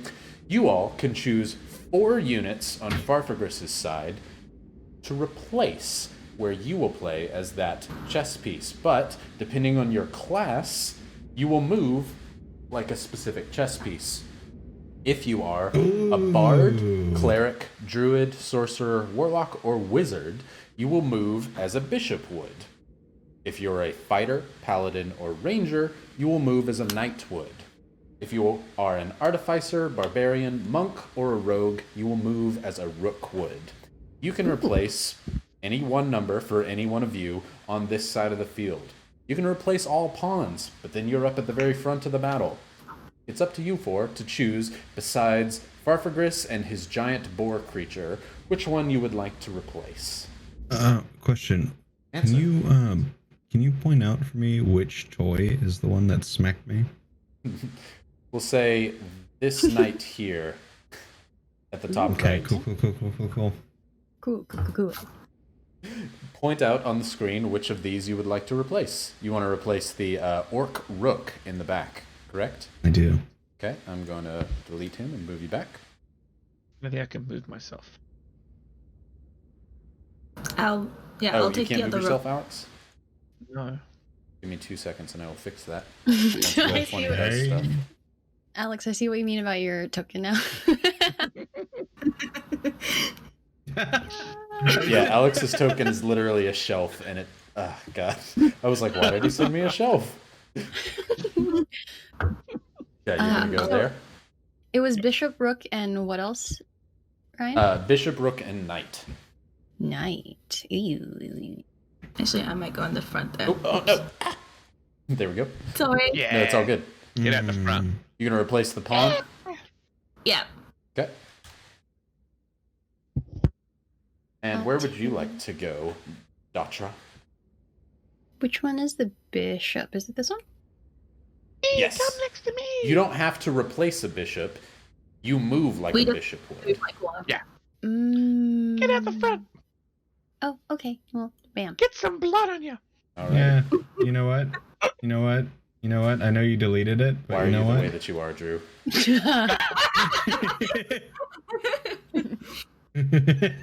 Just because I love you. Okay. Move yourself back there in front of that pawn then. Battle chess. Sorry. Battle chess. Battle chess. So can I ask you a quick question? If we have like familiars and things, how does that work in battle chess? So, in battle chess, they will move just like you would. There could be things that happen after battle chess that we will get to should they happen. Okay, cool. Beautiful. So, as these snowy creatures and several of these toys, some of them clad in ranger and rogue-like gear up at the very front, stand in front of you. Some of them in knight's attire, as described before. Some of them with small wizarding hats and staves, nearing these snowy-like creatures and Vattervald on the other side. They stand opposite Farfagris's legions with his goblins with their axes and rusty blades and bows, and his giant boar, and his goblins with weird staves that seem to be almost religious They're so cute. in nature. Yeah. Some of these boar-like creatures being ridden by goblins just barely hanging on, and these orc rooks with much more capable-looking murder axes in the back, ready to do some damage. Vattervald then begins explaining the rules of battle chess, very much to the confusion of Farfagris. But Vattervald says, I won't let you move how you're not allowed. It's my challenge to make. I know the rules of your tribe. As Farfagris says, I'm sorry, as long as I get to do the killing, I'm very excited. As Vattervald then says, good. Then, as he reaches over to the blue crystals on the side, suddenly this blue magic seems to envelop this field-like area that you are all in. This field itself is now surrounded by an almost ice-like barrier and wall. Vattervald says, with battle chess, it is to the death. If you overtake another unit, you kill them. And then when they die, they will be ejected from this area. And may the best and smartest, he kind of grins, figure win for the fate of the Master of Winter. In this field around you, there is that great tall fern tree nearby, clad with presents all over the ground, but you're all very much now focused on the area around you. So, what we're going to do is play chess. It is going to be Vattervald against all of you. You can choose how to do your movements, entirely up to you. You all can figure out what the best move is for you to do. You can take turns who makes the moves, etc. But I'll let you four control Farfagris and his legion against Vattervald and his, though you seem to have an advantage seeing as how you have 4 of the stronger pieces replaced in your pawns. But be wary, this is to the death. Is this like normal chess where we can't move back, or can we or is it just moving forward? Normal chess you chess can move back. You think Can you you? have checkers? Yep. Oh god. The only things you can't is pawns. Yep. We are screwed. Oh, no, I haven't played chess in so long. That's why I was confused, because I'm thinking of pawns where you can't The move real back. question is, how good is Ryan at chess? That's the real question. I wouldn't say very good, personally. I admit, because there is a cheating method I could have done. I could have put online and just went to the very hardest AI chess computer and played against y'all, and whatever moves you do, I just do, and then copy and follow. But that wouldn't work, because there's suddenly 4 other pieces on the board that don't comply with normal chess rules. So this is truly 4v1, and you have the advantage of having better pieces. So, all on you guys here. For clarification for everybody, can you all tell us, you don't have to tell us what class you're doing, but what piece are you mimicking? If I need to say the pieces over again, I totally can. Oh, sorry, go ahead. I'm a rook. Rook? Drew? Bishop. I'm a bishop. Bishop? Jackie? Also a bishop. Also a bishop. And, You guys are on different colors. You guys are amazing bishops. You can work together. Alex? I'm a knight. Cool. We have one of each of the 3. That's what I was hoping for. So fantastic. Right. Let's have a roll-off, shall we? Who do you want to roll to see who goes first? We got this, Dot. Who on your team will roll against me? I will. Beautiful. Let's have a roll-off. You go first. 2. Oh, okay. I got a 12. Vattervald decides the rules. Low numbers are better. I'm just kidding. You may go first, then. Oh, I go first? No, our team. We have to make a decision together. Ah. Now, Decision. there may have been a chess set or 2 on the shelf before I removed the shelf. This is Alex being like, guys, I really know how to play chess. I trust All we do this is shelf kill elf. their guys for our guys. It's easy. Cool. Okay. All right. So, Okay, so If you have a piece of Farfagris's that you would like me to move, just point to the spot and point to the piece and I'll move it. Actually, I can hey, make it so fancy everybody- lady in your medal, Dot. Mhm. You know that you can go all the way across and kill that pawn and nothing will happen to you. Well, you know what? I know that now. No, not that pawn.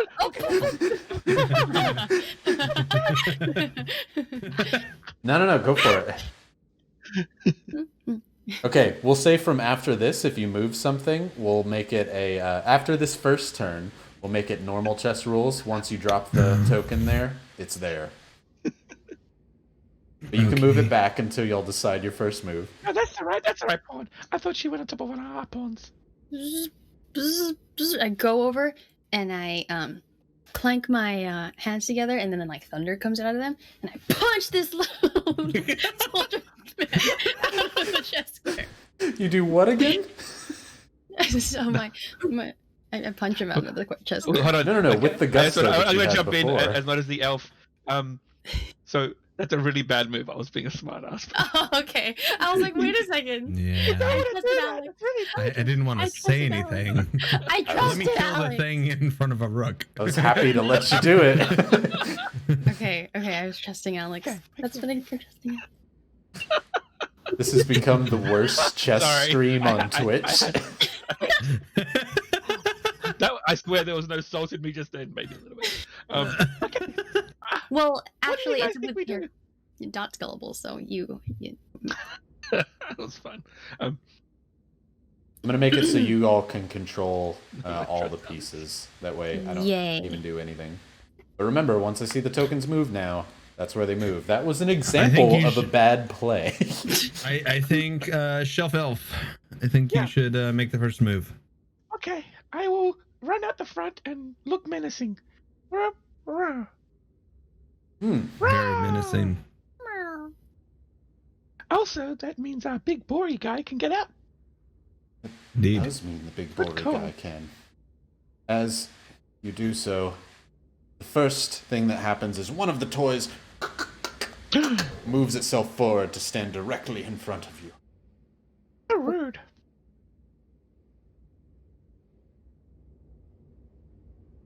What's Now the go, next by turn? the way.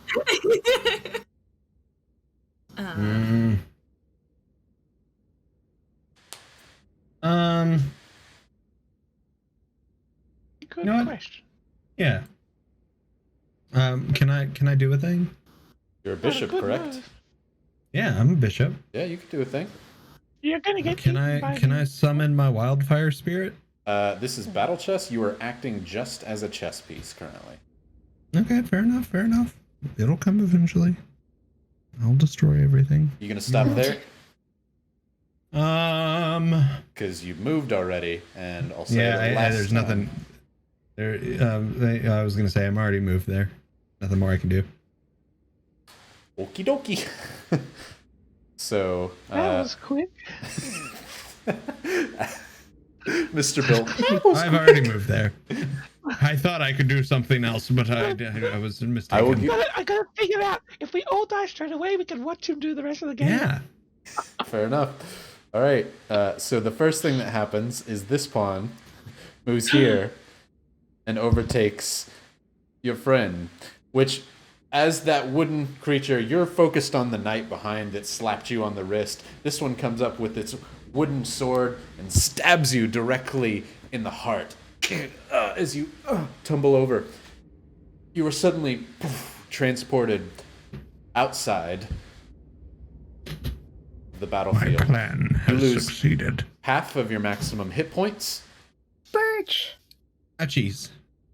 as you lay on the ground prone next to the solid wall of force, watching the rest of the battle go Hey, on. Dot.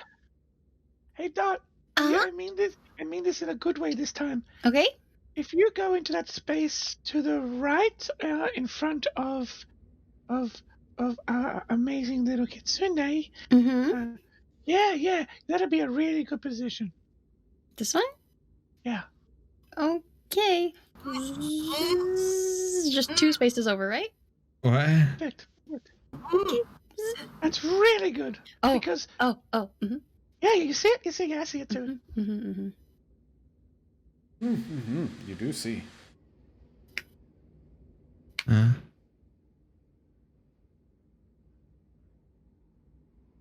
Hey, do you want to kill that guy? Yeah, I'm getting hungry. Nom, nom, nom. What was that one more time, Jack? I would really I'm getting appreciate it. hungry. Nom, nom, nom, nom. And I go, bzz, bzz, and then I crush this toy soldier to pieces. Ooh, as Robo lady comes over, she stampers right on top of this toy soldier and boom, crushes it, exploding it in a ball of flame. It is a solid piece of destruction here. As we Kick move some over ass to as I cough up some blood.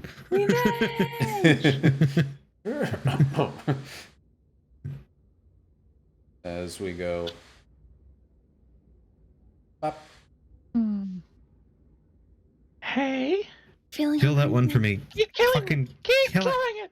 Kill it. Safi. It's the one that hit me. What are you thinking we should do, Safi?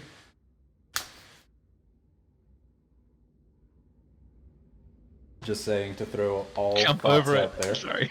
Wait, are these bishops too? These ones right here? No, they It's were a rook. They're rooks. Yeah, So the you can only toys are go very much up. made to look like the parts. Oh, haha, dumb. Safi's like, you can jump over him, right?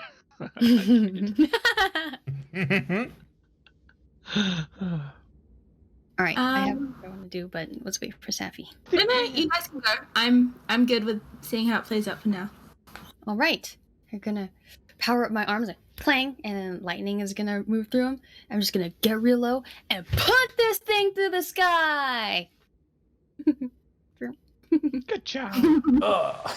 I don't know the best way to. a giant piece of armor flies off this wooden toy as lightning zaps it as it almost disintegrates before your eyes. It is a That's what you get, you little bitch. solid hit. From the outside. Let's see here. I am doing my own chess thoughts, so please give me a moment. Oh God. You all have extra pieces, so I have to determine what is truly worth it and what isn't. Oh. Mm-hmm. Oh. Yeah. Keep going. Destruction. Go the other Okay. way. I think I should go that way. Don't you think? Yeah. Yeah. Mhm. Yeah. Yep. Zzz, zzz, and then this time I'm gonna kind of like Iron Man and blast a hole through this snowman. Do it. As you literally just slam into him, snow goes flying everywhere, branches flying off left and right, absolute destruction. This mechanical gnome is absolutely going buck wild over here in this corner. She go power down. She powers down, yeah. Safi. Mhm. Hey, do you want to go run up next to Dot? Go stomp one out. Go get a taste of blood.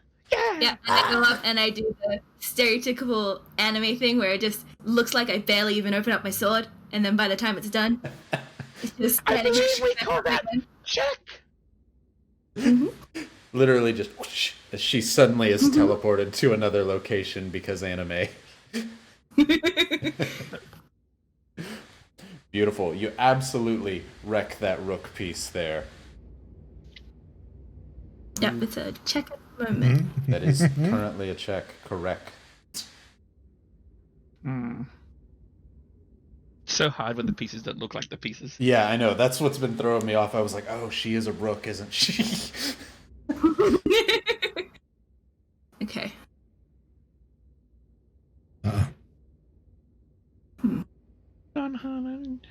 Someone's clicking violently.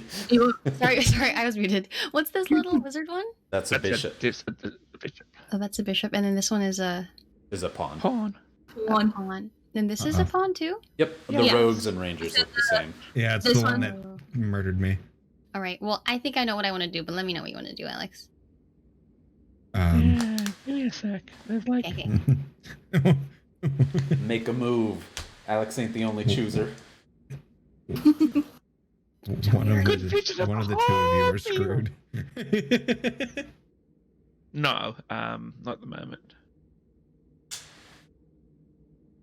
Am I a little hurt Yeah. over here? I think you should do what you were going to do. That's a great idea. 1, 2, this one, right? Yeah. I love how you guys are just slamming and destroying. It's great. Ready? I'm gonna try You some. guys are doing great. Yeah. Incoming pun. We got rid of the dead weight. Oh my god. It's like driftwood. I mean, No, this is for Birch, and I'm gonna power up again, and then I'm gonna ninja run and charge through. Doot, this one. good shot. As you, again, Iron Man, absolutely gut check this thing and destroy the pawn, breaking it into a million pieces of wood. Farfagris in the back is like, oh, I don't even have to do anything, get him! He's just kind of laughing at what's happening before him. Let's see, huh?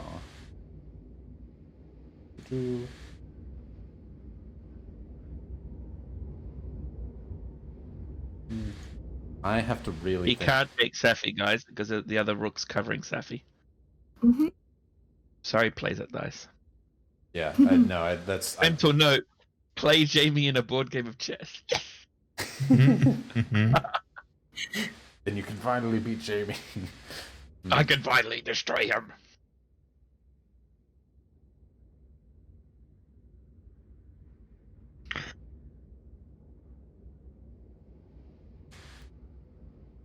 Go ahead.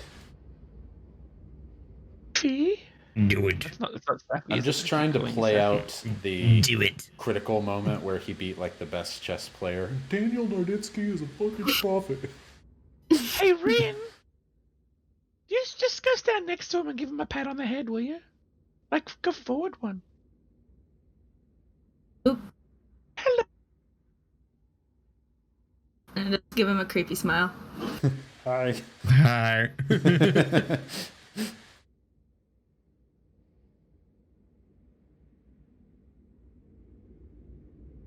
Yeah, I'm in check currently. You are check. Yeah, you good move.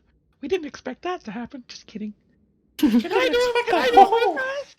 It is so hard to play. It's much harder than I thought by putting some of the best units right up at the front. That's also a check. Oh my god.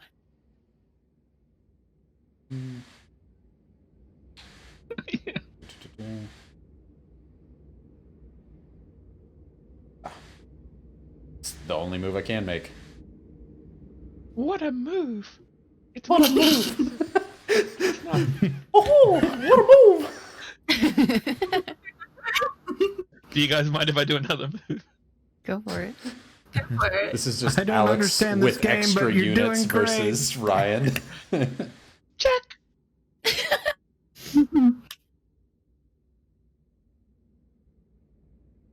You left all your toys at the other end. I did. Oh, fuck. By the way, you can keep looking, but that's checkmate. I don't think that it is, but I could be very wrong. Because I've got Hold you on, covered in wait. the same spot. Alex, that bishop should be up one. Up one square. What do you mean? I missed. I cheated. Oh no. You Sorry. cheater. You shouldn't have said it, Drew. Yeah, that's right. I still can't do anything to it, but... That's okay. We won't cheat boy. as much. What's up, what are you doing? Sure. Okay. It doesn't change anything, I don't think. You've got Birch on the outside. I saw that cheat move. I'm not rooting for either team. You're like, whatever, the knight's dead. Kill them all. It wasn't diagonal because it's all the same color, so it's hard to tell what a diagonal is. Right. That's what I'm claiming is. Yeah, you have it so hard right now. We do. We absolutely do. I know a move from the outside, but I can't say anything. Go red team. Can't we move a pawn? I mean, we can. That'd be hilarious. Do it. Do it. No, actually, he'll No, do it. Do it. No. We're probably better off No. doing a...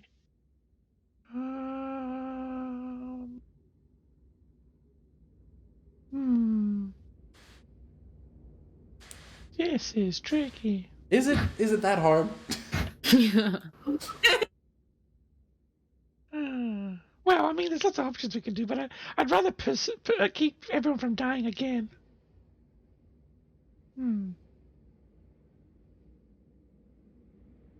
All right. Can I suggest that I am lonely without another night? I am lonely.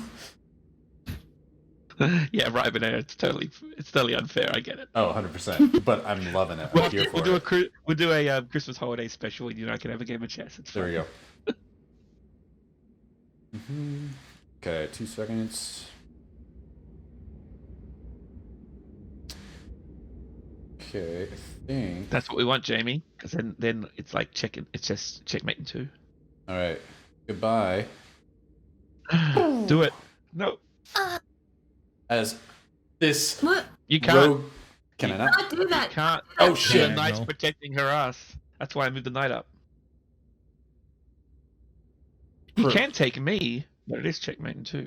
Pourquoi? Hold on. Am I forgetting a rule of chess? I can't attack you if there's something behind it? There's a knight. No, this knight right here would take you next. That's. No, but I thought pawns Okay. can't take the one in front of them. They can only take the ones. Yeah, they can take Yeah, diagonal. I totally moved the wrong one, but yeah, you totally can. Oh. You That's moved why the I'm like- wrong one, Ryan. Yeah. How That's fine. dare Do it. you. Take her. Yeah, I mean, the knight can definitely take my pawn. Hey, Go Dad. for it. No. Don't go kill the queen. Hey, Dot. Dot. You mean Rin? Not that. Very Rin. Boop.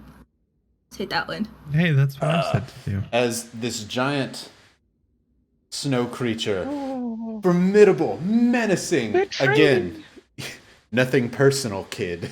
As Rin teleports behind the snow-like creature, slicing it into 1,000 pieces with one single swipe of her blade. Mm-hmm. As you do so, going to give me 2 seconds. This will truly be a fight. I'm at half my health now, right, Ryan?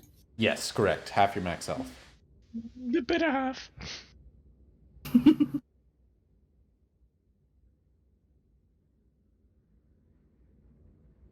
I'm going to also, and this could be a bad idea, I know. We'll use my bishop to take you. You go nothing personal as this one bonks you over the head with its baton. Now it is truly Alex versus Ryan. You can remove that bishop. Yep. As suddenly this giant boar charges and slams into the bishop toy, breaking it into hundreds of tiny wooden splinters, fire coming off of Big Boar's tusk. Do you know what this Big Boar's name is? Big boar. Big Boar. Of course it is. That is canon, it is Big Alex Boar. on the same page. Yeah.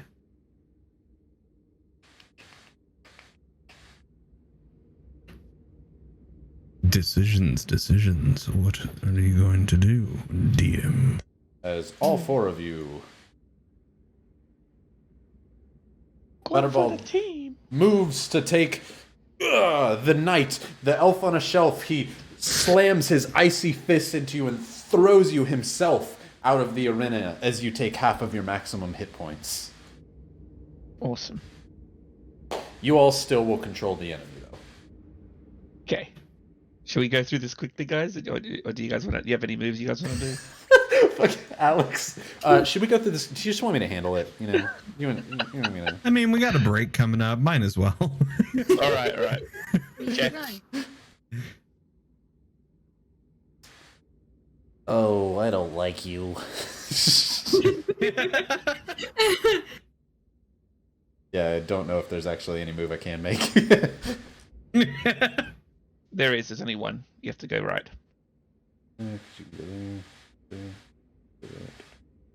Yeah. Right. Yeah, there's only one I can make. It's gotta go there. Check. You're a check. Think of that. Wrong piece, Alex. Oh. It's a bishop. Oh. I'm not cheating at all. So technically, he can't move right because he's in check. Checkmate. Oh yeah. Oh, Checkmate. shit, dang it. No, that was totally the right piece. What are you talking about? Hold on. Damn What do it. you- Thank you. What do you mean? I control the battlefield. Check. Beautiful. So, good. As was foretold in the scrolls. Good. This is what I wanted. Yes, good. I love it. Are you sure you didn't want us to just sit on the side and watch you play yourself? Right. Correctly. Aren't Big Boar and Rin on the same team? They totally are. Big Boar didn't attack Rin. Big Boar attacked No, the bishop. The Yeah. bishop that took red. I got killed by something else. Yeah, she got killed by the bishop. Then the boar went and attacked the bishop very quickly. Right.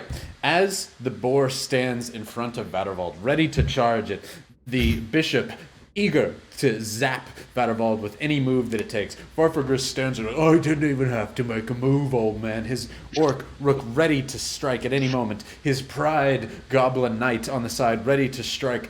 Vadervald looks around. Enough! As he suddenly shatters the barrier around him with his mighty roar. And says, fine, you have it your way, to the death. And as he does so, we will have everybody roll initiative after we come back from the break. Ooh. Ooh. Yeah, I'm And supposed everybody to at get half pity health. trounced. But I did my job. I got all of you to half health before we started. We will come back. It is 8:51. We will come back in 9 minutes at 9 o'clock and go from there. Does that sound good to everybody? Yep. Yep. Absolutely beautiful. We will see you in but a moment. Hope to see you all back in after I go cry from getting whooped at battle chess. BRB. I mean, it was 4 against 1, so fair. With extra So fair. units. I'm supposed to lose, but I did do my job. I got you all to half health. Let's fight. Oh man. Bye.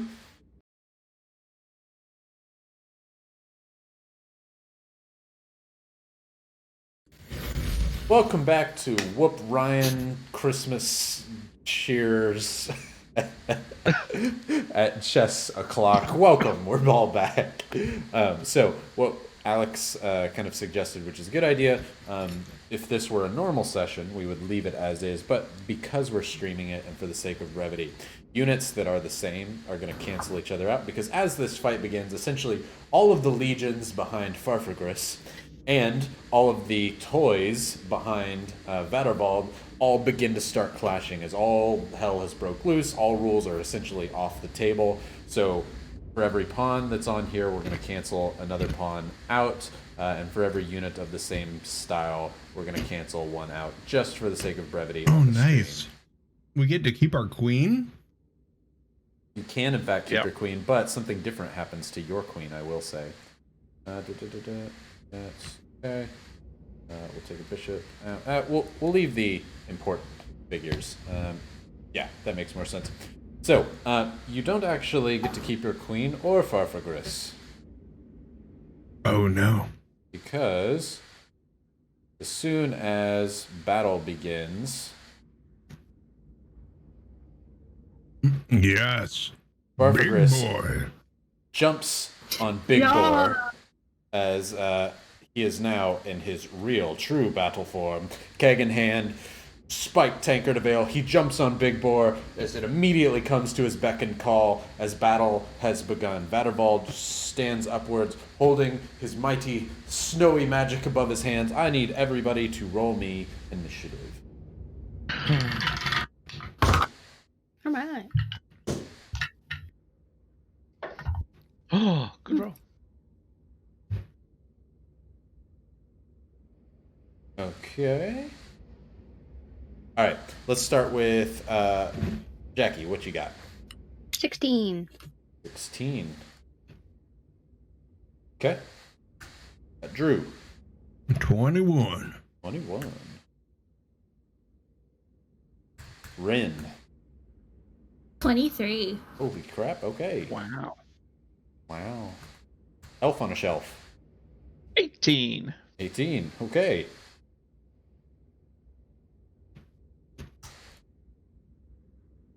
All right. All units on each side are going to move with each other, but as this brawl begins, Vadervald says, enough! As he breaks the magic. A huge brawling fight between all the legions breaks out as suddenly Vadervald and Farfagris, and everyone begins to swirl. Birch, your fire roars up behind you. Starting us off is going to be Rin with her lightning-like edgelord reflexes. Start us off, Rin. It is currently known to you that around you, all of these goblins and orcs are ignoring you and going straight for the toys. They seem to be currently on your side. Okay, cool. Currently. Can I run up to? Currently on sides. Yeah, can I run up to Anna Valdevol? Can't say his name properly. But yeah, can I run up to him with 30 feet? Yeah, totally. This is regular D&D combat now. Hold on, I thought you only had 2 feet. Oh, I Thanks. said no GFYs this time. I hate it. Shouldn't have done that. She's a caterpillar! If I attack him, has he technically not had his turn in combat, right? Correct. Okay. Cool. Well, I'm gonna have a go at him with my rapier. Do it. And just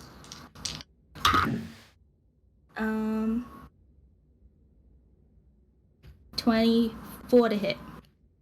24 definitely hits. This wouldn't be like a sneak attack, would it? No, he's very aware. He started combat. Okay. That's all good. I'm just gonna roll my damage for 6 points of piercing damage. Ooh, 6 points of piercing damage. Alrighty.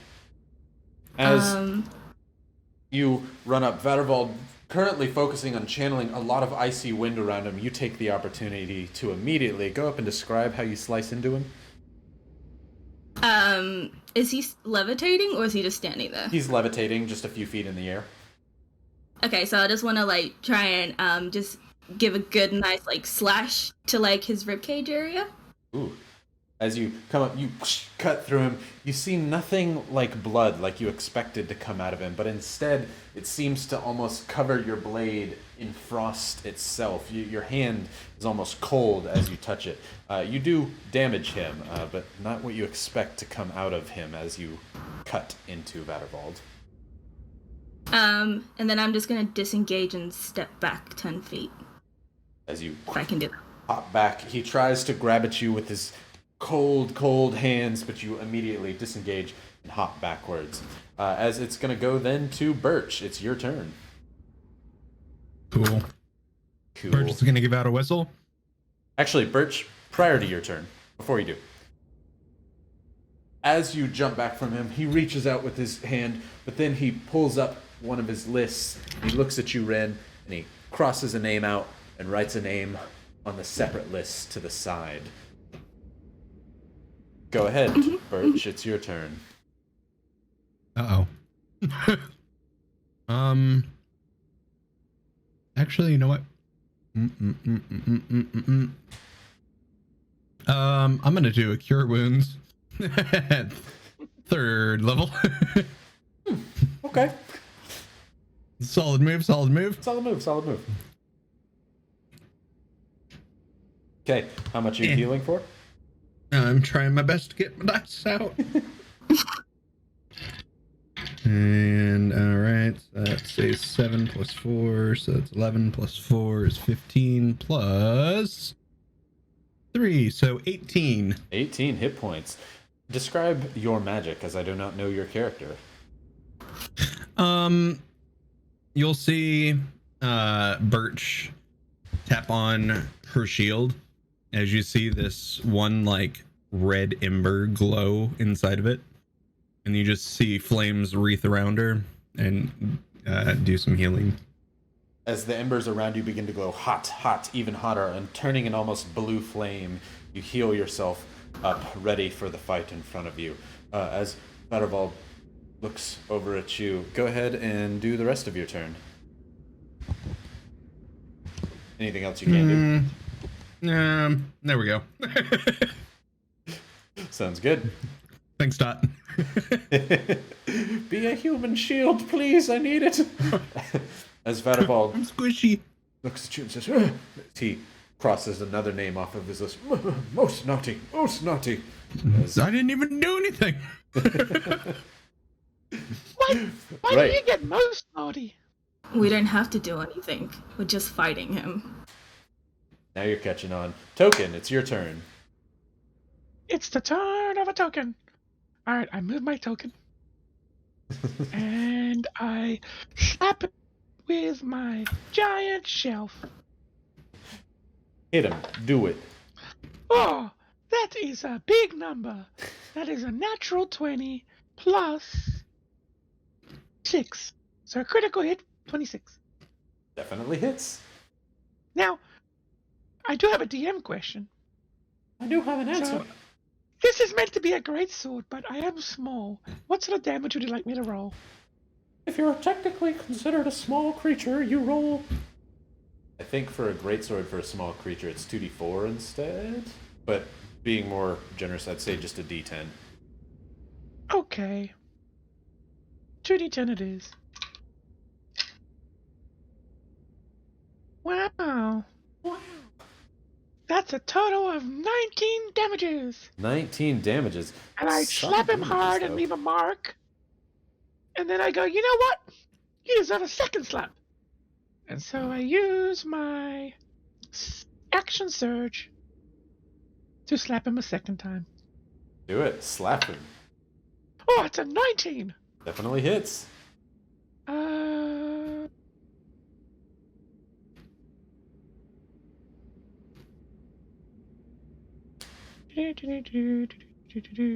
Okay, I don't have the thing I thought I did.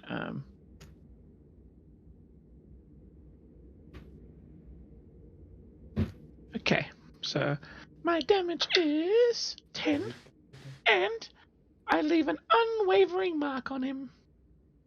As... Oh, hold on! I can attack twice normally without an action surge, even better. I didn't know if you were full fighter or not. I am a full fighter. Do it. No, I just hit him twice, it's fine. And he has an unwavering mark until next turn. Okay, so I know what you are now. Cavalier that you are. Yeah, you didn't use your action surge then, so you still have your bonus Cool. action. I mean, I'm not going to slap him 4 times. Or Okay. should I? I don't know. Do it. Do it! Okay, Slap him. double slap! Slap that old Quad man. slap. Oh shit! A 17 and a 20. Do it. Okay, I'm just slap happy. Wait. Let's go. 8 plus 9 is I think 17 creative plus messed up 6 and said does whatever is fighter dab, but I do like that version 23 better. more damages. 23 more damages. Slap that old man. Slap the Quad holiday slap. spirit out of him. You will not. That's the wrong way. You will give presents to children. As you're like, yeah, what? You just beat him with the shelf from the elf. You flip the shelf around and hit him with the like actual bottom part, not the flat, just hitting him like almost an axe. Just, you will give presents to children. Which I love the visual, sorry. It's too much. So weird. Mattervold begins to kind of crumple, and he looks what would be the equivalent of bloody. He's like, no, wait. You beat the hell out of Santa Jack Frost character. Jesus. I have been repressed my whole life.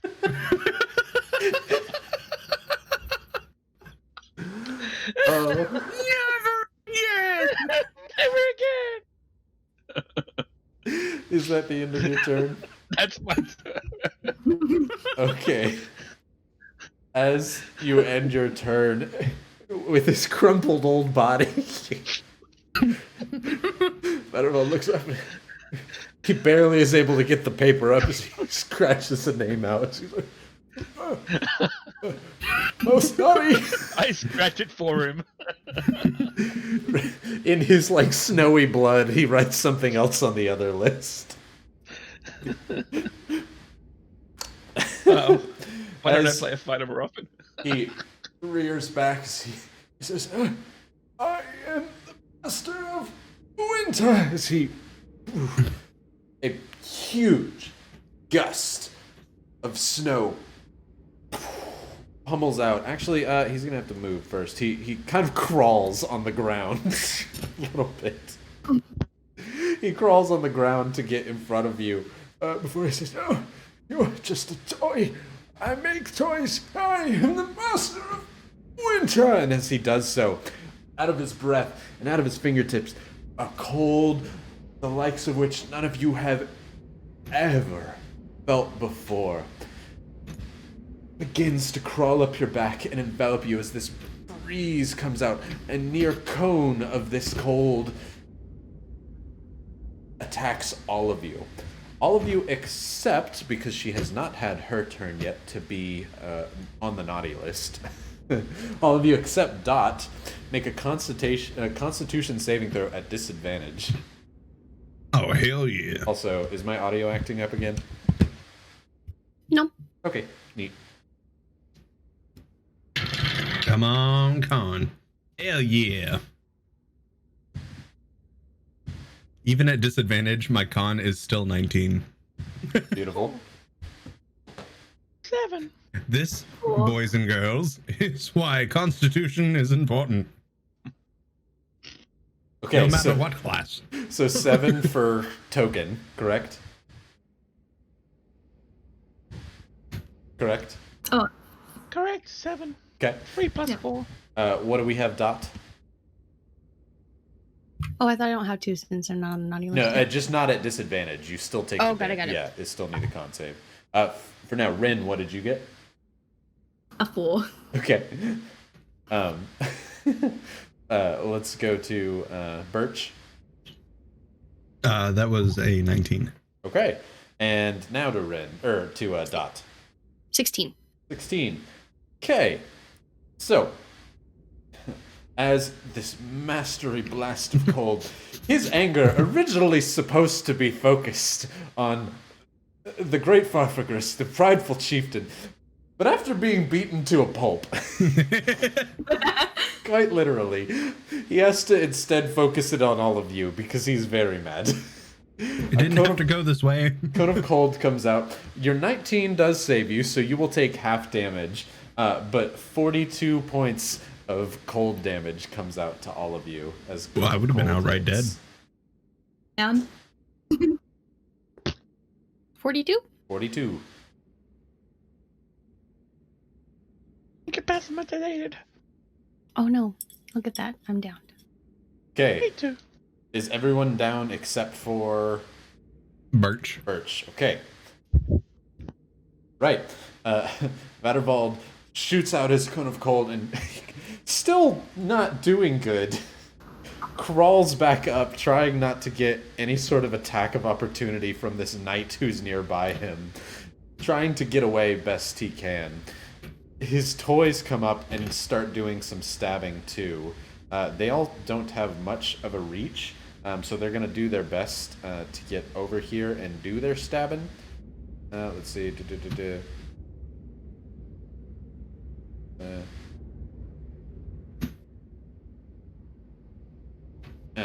This snow rook is going to attack.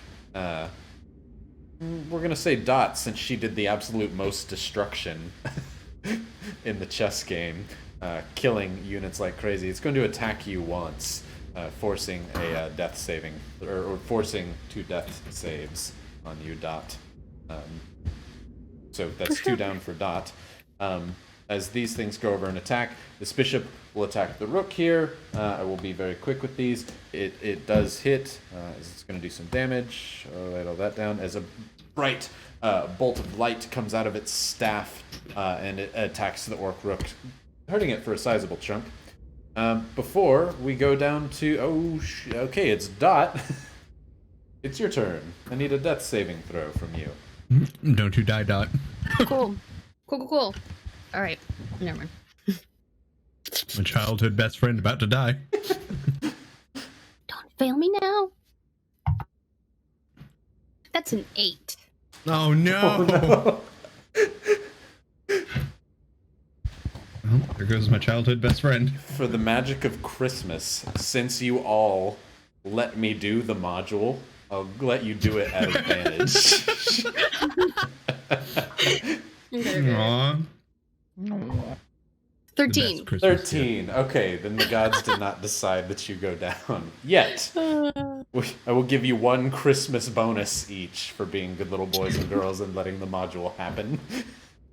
Without being like, We're the yes, best. then you see chess pieces go back and forth. Ryan's over here. You want to derail my campaign? Conical! Take this. Yeah, he's definitely supposed to be mad at Farfagris, but all of you literally beat him to a snot, dude.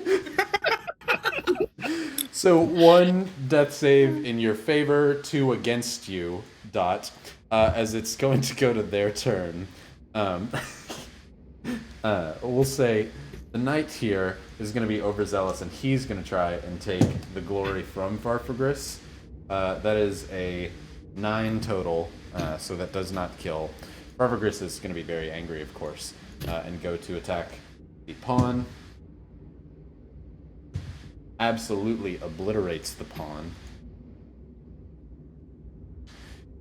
This other goblin is also going to try and take the glory. Okay, that is an 8. It's not gonna take the glory. I can't be rude to it. Yeah, I can. Alright, so this goblin knight is going to attack you once, Rin, so that's 2 death saves to you. This bishop is going to go attack the knight using inflict wounds. The knight totally saves that. That is a 19 on its save. The orc rook attacks a huge chunk into this bishop. Bishop back here is barely standing. Cool, we're going to go back to the top of the list. Rin, it's your go, and we'll give you a Christmas bonus of advantage on your first death saving throw. I got 19. 19, Nice. hey! That is a plus to you. Right, now it's going to go to Birch, the last up remaining member. Hey. I whistle. Here, Finley. And Finley's going to appear. I'm just going to move my token so you can see where Finley's appearing right there. Oh no, I got you. I got a token for Finley. Okay, perfect. It's team. Yay! I need the snowman to make a dexterity save. Absolutely. Roll up to see what his dex would be. That's cocked. That is a 5 with -2. Cool, it's going to take 2d6 fire damage. Ooh, fire damage, you say? And that's a 6 and a 5, so that's 11 fire damage right there. As your Cool fiery wolf jumps out and begins gnawing into it, you see the snow melt a little faster than you would have expected, your fire being particularly potent on this I figured as snowy much. creature. Oh, Finley! We're going to move Finley right next to me. But still within 5 feet of Dot. Oop. That's, on the opposite side. Whoops. Yeah, one left. Cool. Got it. Good boy, Finley. And I'm going to say it's time to go. And me, Finley, and Dot are all going to teleport 20 feet away over to this brazier over here. What class are you, might I ask? I'm a druid, Circle of Wildfire, from the new Tasha's Book of Everything, or Cauldron of Everything. In stores now. Not for free. It's not free. fun. For free. As the 3 of you teleport close to the brazier. Getting the hell out of there. And then, finally, because that was all Finley's moves, because they act on their own initiative, my bonus action is going to be to cast Healing Word at 3rd level for our little Dot. For our little Dot? Dot, you are healed for... Go ahead and give him the healing amount. Oh my god. We do It's have a time to healer do in the things. group. Good. Alright, I can't roll these in the dice tower because they get stuck. But, alright, that's a 4 and a 2. Oh, I gotta roll one more. So that's 6 so far. Another 2, so 8. And then plus 3, so you're at 11. 11 HP restored. Dot, you... Suddenly, the fire inside the coal engine of your machinery catches back on as you hear the beep, beep, beep, beep, beep. It starts to waken you back up. The frost that once was over you is immediately heated back up as your internal combustion engine gets going. You were just a little nippy there, but you're good to go again. Oh, thanks. Fuck, Birch. Oh, thanks. I can't let you die now. Okay. Oh, fuck, that hurt. Okay. Oh. As for the others, well, Oh, okay. they might be on their own. Token. I'm not dying here for them. It is a death save from you at advantage for Christmas. A 6. Oh no. At advantage? A 6. A 6 and a 3. Look, Alex got to play chess. He got to beat the snot out of the BBEG. He had a full life. It was very good. As Alex, I have a thing for you to do in but a moment, so don't worry about it. As Oh, I'm not dead yet, am I? It's only my first save. oh yeah, they haven't attacked you. That's correct. You're good. I mean, if you want to kill me, I'm fine. Yeah, I do want to kill you off. I'm very vengeful about the chess thing. As he begins to die, Vattervald's really considering should he just die immediately. But no, it is not an immediate death. At the end of your death save, now seeing Birch back up, you will see Vattervald scrawling another name off of his list as he looks over at you. Dot. He writes another name on another list. He's like, "How dare you help them?" As he crawls further away. What We the? literally You didn't didn't do do anything anything. to you. I didn't I do literally shit. did nothing to this man. I died immediately. I died immediately too, asshole. You killed the most of his units, I will say, personally. I didn't Yeah, kill Dot you. did. Birch didn't do shit. Not Bert. Birch is just confused and sad. This could have all been avoided. As he lays there on the ground, Vattervald pulls open this snowy blue door before he yeets himself away with the dimension door and flies up to a nearby fern tree. As you see Farfagris, like, "Come back, old man, I'm gonna get you," as he begins chasing after him. But there's nothing else that Vattervald can do on his turn. However, the rest of these units absolutely can. As this Snow Rook will attack the knight here, missing entirely with a nat 1. These toys will attack their counterparts. Another nat 1. Nope. Holy crap. There's nothing Poor about snowman's this arms module. melted off. There's nothing about this module that wants things to go well for Vattervald. Even chat, the almighty god of chat, is like, yeah, Santa needs to go. Santa's a dick. Dot, it's your turn. Oh, thank God I'm back. Okay. All right. I'm going to reach down and pick up a stone. I'm assuming there's a stone near me somewhere. And I'm gonna pull out a catapult I had somewhere in the back pocket of my Iron Man suit.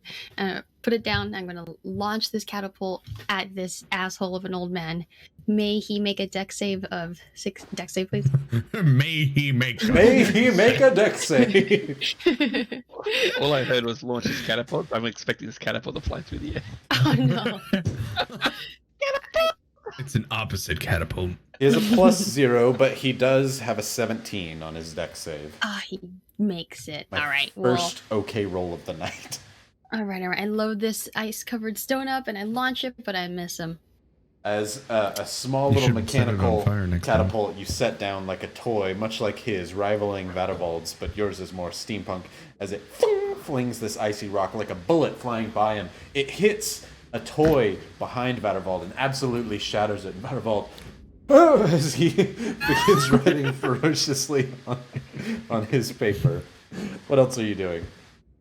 And that is it. Okay. Thanks again, Birch. As the end of your turn, as he scrawls quickly, suddenly he rips off that piece of paper and throws it in the middle of the air in front of all of you. And summons one of those toy knights directly adjacent to the three of you. One of the toys that looked to be dead on the ground begins to kind of reanimate itself and pull its armor back up over its head. You know specifically which knight this is, Birch. Oh, it's gonna die. It's going to go to Farfagris's turn, as they are going to absolutely run a train on Vadervald's team here. Let's see. Okay. Truly, the Dice gods hate Vadervald. Nat 20. Oh. Blessed be the new rightful heir to Christmas. Oh my gosh.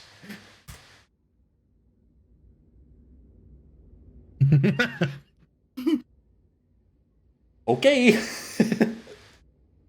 Prepare to die. Right. As the fighting continues all around you. War breaking out to the left and to the right of you. Toys flying in the air. Goblins being thrown by great snowmen hundreds of yards across. Suddenly, from atop the great fern tree, you see a golden light. In magic much like Vadervald's, a portal opens and a goblin holding a great large bag over his shoulders says, "You, master!" before another portal appears as he lands down onto the ground next to all of the presents. He says, I have been learning, I have been watching," as Vadervald says, "Not now, not the time," with teeth falling out of Vadervald as he looks over at Token, the elf on the shelf, as he says, "Silly master, big dumb orc is right. You've gotten mean and judgmental, and I hates it." The orc says, "Yeah, listen to him." He says, "No! You both had your chance, but forgotten what Midwinter is about. I learned from the master, 'tis the season for presents, and presents they shall have," as he waves his hand as golden magic appears in the air, as a golden light appears out of his sack.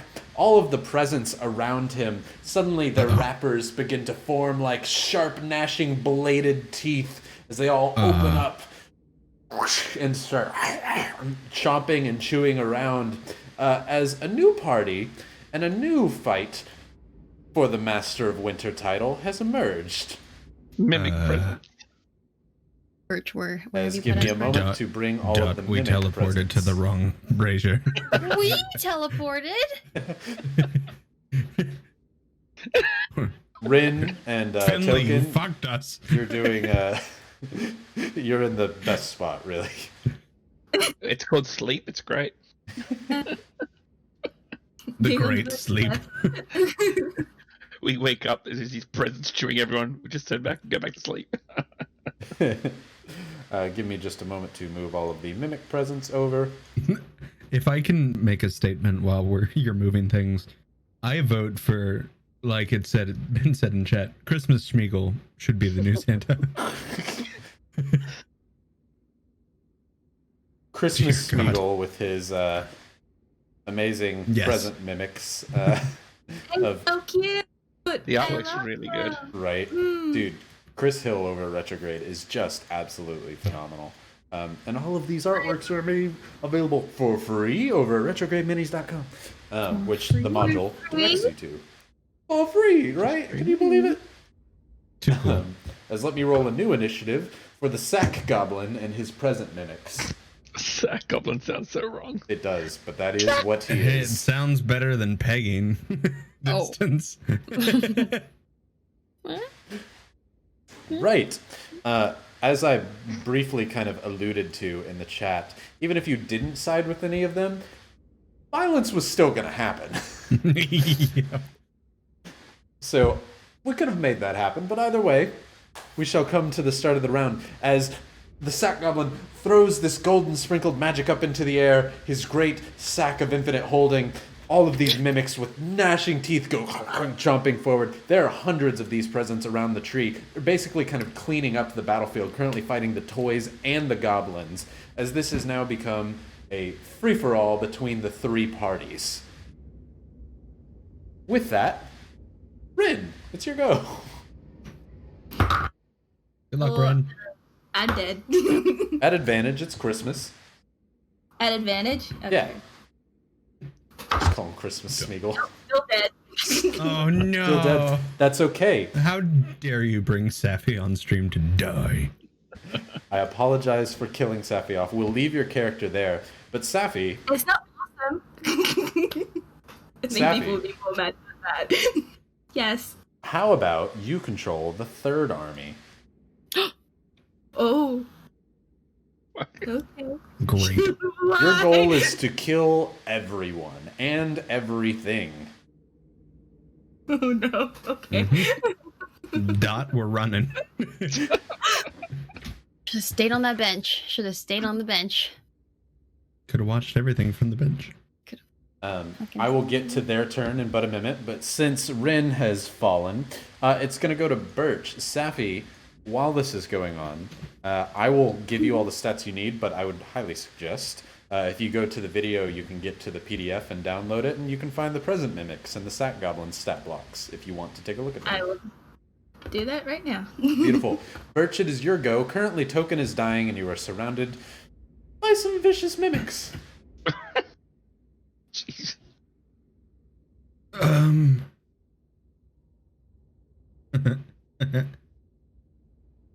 Good luck, Token. Wow. And I'm doing a second level Scorching Ray at Mr. Old Man. Vadervald? Yep. Beautiful, do it. All right. Are these hits or That's- dex saves? No, it's hits. Right? Yeah, it's to hit. So that's +6, and that was a 16. So I'm pretty sure that's gonna hit with a 22. Okay, definitely hits. All right. That's a natural 20, Might hit. and the last one is a 7. So critical fail. Okay. So, Blows up in front of this little. would you like to describe killing the Master of Winter? Santa? Beautiful. Vadervald? I told you, you dick. We didn't have to fight. And just flames just wreath this old man. Cementing himself permanently on Vadervald's naughty list. Birch rears back 2 flaming Kamehamehas. He says, "You dick!" Shoots it forward, but cementing himself permanently on the strong list from Farfagris should they prevail. These 2 flaming jets of fire slam into Vadervald, one of them completely burning his nice and naughty list, missing him entirely as he just says, "No!" But as he screams out, this jet of fire, very much in a cartoonish form, covers his face as he just kind of blinks, now covered in ash, falling over to the ground. But as he hits the ground, he shatters like ice as snow begins flying all around. However, when he dies, his legion immediately falls to the ground. Finley, Yeah. we got to get the fuck out of here. and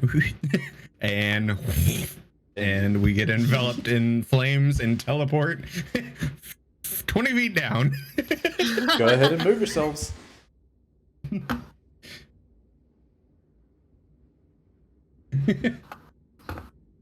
Ah! I can't move, little team. I thought I gave you permission, but alright. I'll move him for you. Oh wait, no, I can. There we go. Nerd. And I think yeah, that's it. Okay. Now that Vadervald is dead, Token, it is your go. Actually, you know what? Ooh, can I use a bonus action? Oh yeah, you can. Yeah. Before he goes. Can I scream out for I can't remember his name, but the big orc man. Uh-huh. Murder! Kill! Only if you say it one more time, just like that. Murder! Kill! Sick 'em, boy. Get him! Right. Go on, get! Token, then, I will say, with that bonus action, and for also the sake of Christmas and general fun, as it is now going to be Safi versus us with Farfagris. Farfagris has legendary actions too, and he can use his keg to heal himself, but instead, you helped him defeat the person who shunned his daughter, who wronged his family. Drink up, little elf, as he pours his personal keg's ale over Token, healing you for 13 hit points, just enough to bring you back from the brink with his mighty legendary powers. Token, it's going to be your turn. Oh, feels like a good drop. I am going to also then heal myself with my second wind. Hell yeah. I knew you could do it, buddy. Buddy the elf, you mean? 14 more. That's good. And then I stand up and attack my move back over here. Hey guys, what the fuck is going on? Why are they presents attacking us? We Where need they to get the that fuck from? out of here. Stop popping with gold shit! My god! We need to get the fuck out of here. This is so not a Christmas-friendly holiday special. Just Nope. FYI. That's Oh no. Beating Santa to a pulp, but it's fun. Bye, buddy. My Hope God. you find your So much dad. Right. Token, you run over there to your friends, the safety of your friends, as it is going to go to the Sack Goblin's turn. That means the Sack Goblin and all of the mimics. Safi, go nuts. You have control over all of the units as well. Don't do us wrong, Safi. Do them real wrong. They lived and you didn't. Oh. I don't know what I'm doing. 1, 2, 3. Oh no. Oh no. We have a child saying murder. Murder.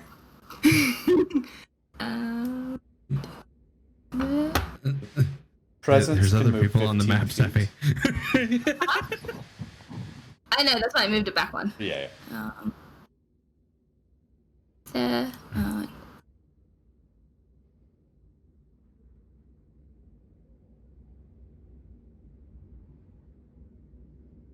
Uh, 40? Hold up a minute. Safi, what have I ever done to you? I'm no. I'm just doing what I think he would do, and I'm gonna do a sex slam. Sack Oh, slam. no. Oh, what? Sorry? I'm playing a female character and I am uncomfortable with this. That means something totally different in Australia. I didn't say it. Wow, I didn't name Safi, it. why would you name it that? Jeez, Safi. First you come after me. Wow. It's what it's called. Blame Brian. Tisk tisk, Safi. And it's nat 20. Safi! Why would you do this to me? What have I ever done to you? I've only asked for art. You asked too much art, team. You're Too much art. Goodbye, friends. I've That is teleported my last time. Yeed my last haw. I'm off to join team in Gideon. I've jingled my last bell. Also make. Oh wait. Yeah. Also. Wait. Yes. Sorry. Is there a make point? just a dex save, please. Oh, great. Well, that was a wonderful 6. Okay. So you get 17 points of damage, and you are now. You know what? You Ram. are stuffed into the the infinite, the sack of infinite holding. The sack of infinite I don't even know. I am not okay with this. I didn't do anything. I'll wash my All right, hands of this. Castagon. Castagon, get out of here. Hey, I knew everything.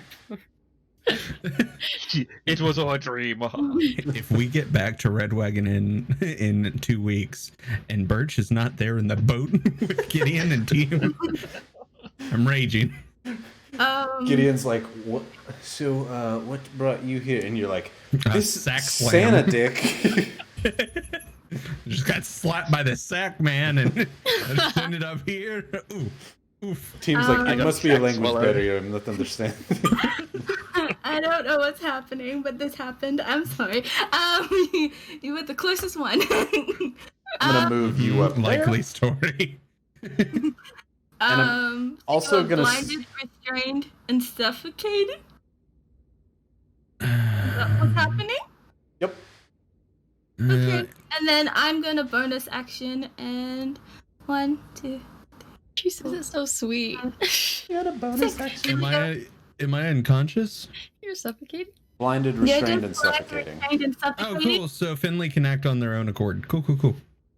Okay. As long as I'm not unconscious, which is not very far away.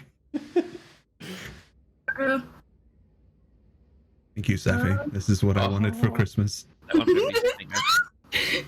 I died. This is what happened. I don't know what's happening. Right. That's all I can do at the moment. That's all of the sack goblin's turn. Dot, it's your turn. You just saw your best childhood friend literally get pulled into a sack like a burglar as the goblin teleports behind these gnashing, toothy mimics. Hey Dot, you know Finley enough. You could tell Finley what to do. Oh, snap. Oh, do I know? Oh, where's the stat block? I could probably give that to you. Okay. So, she's gonna look. So, is everyone up? Everyone is up now. Kind No? of. Drew is currently in another dimension, Oh, so you not can't Drew, not Drew. see him or do anything to him. Birch. Rich. But But everybody else. Rin and yeah. Token are up. Okay, and then we have this baddie in front of us. Mhm. All right, I'm gonna go ahead and just Look, like. Batty, you didn't want to side with the orc. Oh wait. They turn on us now. No, the orcs are fighting with you currently. Okay. Go Wait, ahead. then why did mine attack me earlier? What's up? One of the goblins / orcs attacked me early, and that's why I had 2 death saves, not one of the others. No, it was one of the knights that was nearby attacked you. I think Okay, it was so the the snow goblins rubber are- itself attacked you. No. Yeah. Okay. Anyway, never mind. That's where we're at. You're In the currently heat of playing battle, Sack who Goblin. knows who you hit sometimes. Yeah. Okay. All right, and now we have these presents that are attacking us. Correct. All right, I'm gonna search, and then just I'm gonna fire my Iron Man hands and just like pew pew. Fire. I'm gonna fire up my iron hand. I'm gonna aim at the closest gift. This one right here. Hopefully, burn it to death. Oh, that's 18 to hit. 18 to hit this present. Definitely hits. All right. Oh, and then takes 2 points of fire damage. 2 points. Yeah. Oh, Okey-dokey. Which one was it? The blue. the little one. blue one. Okay. I will keep track on there. Okay, Anything else I'm you're doing? gonna Step back. Because I'm hurt. I'm gonna step back one more. Okay. And I'm gonna cry for Birch. Oh, and then tell Finley to come back too. Come back like here. You can go ahead and move him, Drew. Cool. Who wins? Finley. Okay. Right. Now it is Farfagris's turn, and he sees another contender for the Master of Winter Mantle, and so obviously this shall not stand. Good. Because the knights will move as best they can. Bishops will also move. 2. Farfagris will definitely move. Okay, let me do some brief rolling here. If only I hadn't have beefed it earlier in the game. Farfagris absolutely annihilates one present. That's good. One is gonna take. Give me 2 seconds. Gotta get the damage. This is a lot of units. Chess ended a little sooner than I expected. Yeah, this is more units in one hand. I get it.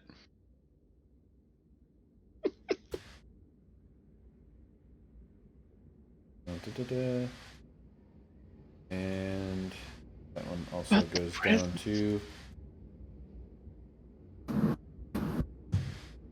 Ooh, yay. There's a guiding bolt on that other present up there as well. So advantage. Sephi, I'm just suffocating, right? That's all it says. Cool. I've got 3 minutes. Constitution. It's important, lads and lasses. Sure is. Sure is. Right. After Farfagris's turn, Rin, Rin doesn't exist since you're now playing Sack Goblin. Sorry about it. Birch, it's your go. You were suffocating and restrained and blinded. I do nothing because there's nothing I can do. Didn't figure with your attempt class. to break free? You're restrained. You can try and make an opposed grapple. There's nothing that says anything on it, so I have no idea. Yeah. Like But Ryan did it. I'm trying to see if there's something I can do that's just... No, everything's verbal or somatic, so I have to make an opposed grapple check because I'm so strong. Nope, I'm still suffocating. Okie dokie. I'm gonna assume that was a 5. To Token's turn then. Also, Verity says never make Kana dump. You could totally do that. I recommend it. Makes for every encounter of any kind is life or death. It makes it more fun. Token, it's your go. Dot, what are we doing, Dot? I mean, oh gosh, we only have 6 seconds to crap. Run? We're crapping. Run. God damn it, Dad, don't leave me wrong. Okay.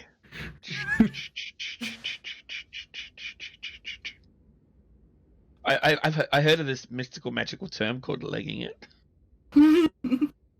It's a one-shot. Fight or die. Oh, now you want to progress forward with the module. No, the elf on the shelf wouldn't leg it. Oh, okay. Well, what's nearby? No, that's friendly. No, that's also friendly. Okay. I will whack at this present. Bad present! Bad present! Bad present indeed. Hit him. Hit him good. What the fuck? It's a 2 and a 4. That's a bad throw. The dice have changed sides. They're on your side now, Safi. Eat them. No. A 2 and a 4. All right. Anything else you're doing on your turn, Elf on the Shelf? Contemplating my life choices. The Elf on the Shelf, seeing fellow presents, just can't quite bring himself to hit as hard as he would have. He's seen brothers and sisters be wrapped in gifts like this, and he would never dare hurt such beautiful packaging. He just can't swing with his full might. I did die. These presents, however, have no such morals. Sack Goblin, it's your turn. Go crazy. Also, I love Think Creative's descriptor. You haven't seen it in chat yet. It's beautiful. What am I doing? Also, I think creative, you should get Jakey to read that. He does a better Disney trailer voice. in the world.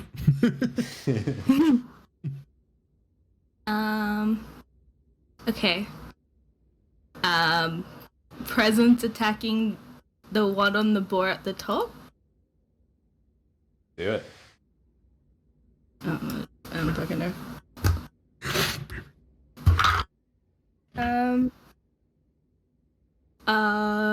So one is a 24 to hit it, and the other one's a 19. Both hit for sure.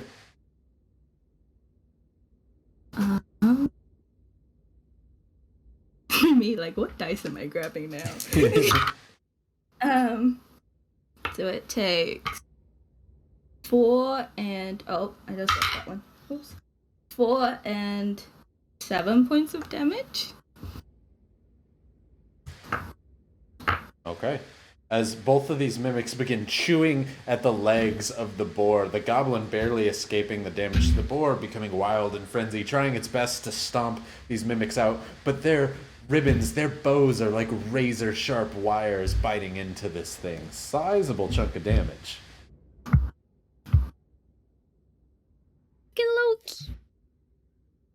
Okay. I'm doing this.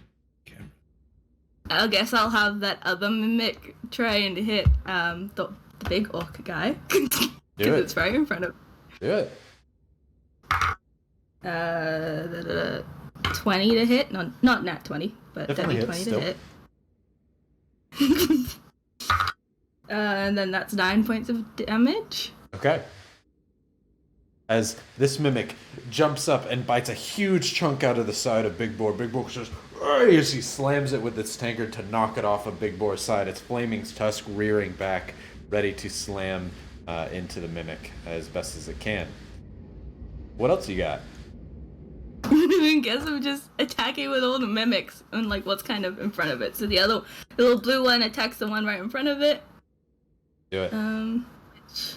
Being so nice to the players. Done sack goblin yet?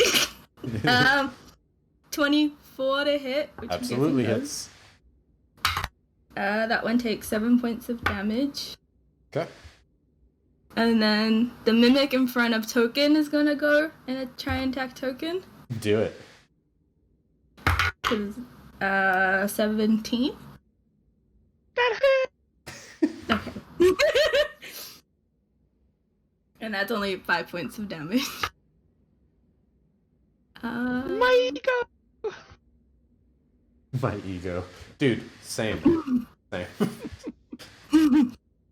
And then 1, 2, 3. I guess I'll attack Token again with the sack goblin. Yeah. Get him. Get him, Sappy. Why are you going for me? Oh, it wasn't that one. Doesn't matter.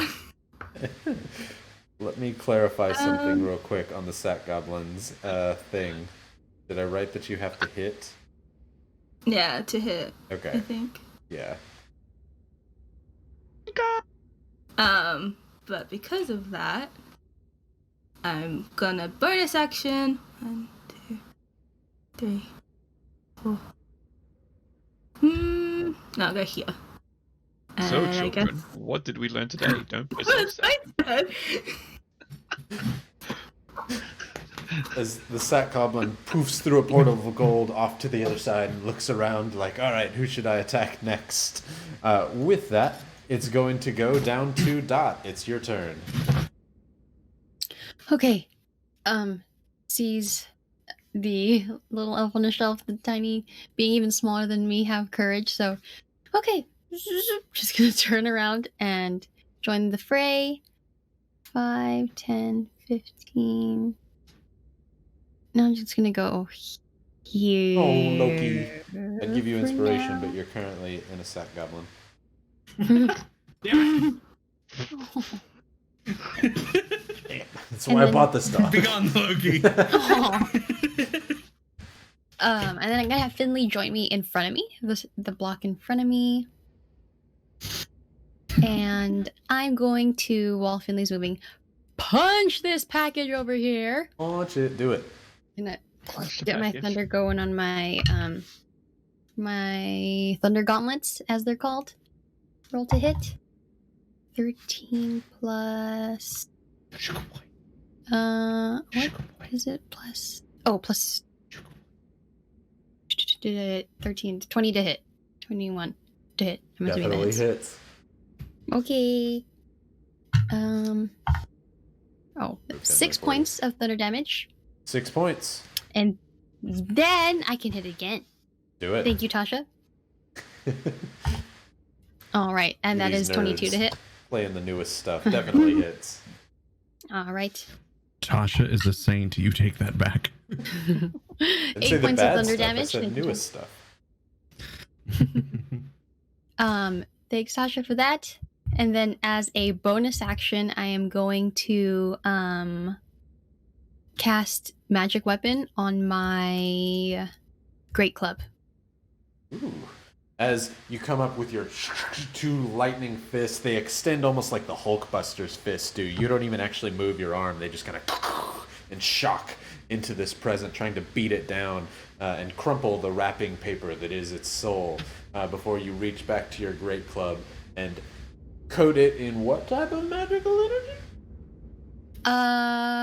It's just cogs, and wiring. And I'm gonna say to Poke it out cast of magic weapon. You have this perfectly nice looking steampunk great club, but you actually pull the wires out so that they start like flailing everywhere and start shocking things.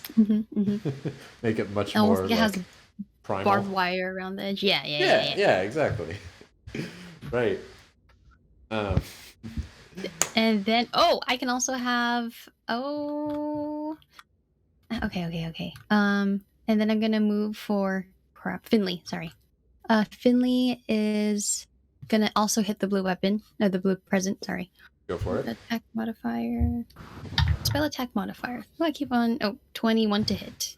Again. Definitely hits. And then d6 plus 3. Carry on, my child. 5 fire damage. As this flaming wolf claws at these papers, they suddenly burst into flames, and very much like the Harry Potter note that kind of eats itself, the mouth kind of floats up in the air before the fire eventually catches it, burning the cardboard and brightly colored paper to a crisp. And that ends our turn. It's going to go down to, let's see, that's going to go to Farfagris, and he's going to do some stuff. We're going to move these things up there. Yeah. Good luck. Okay. Okay.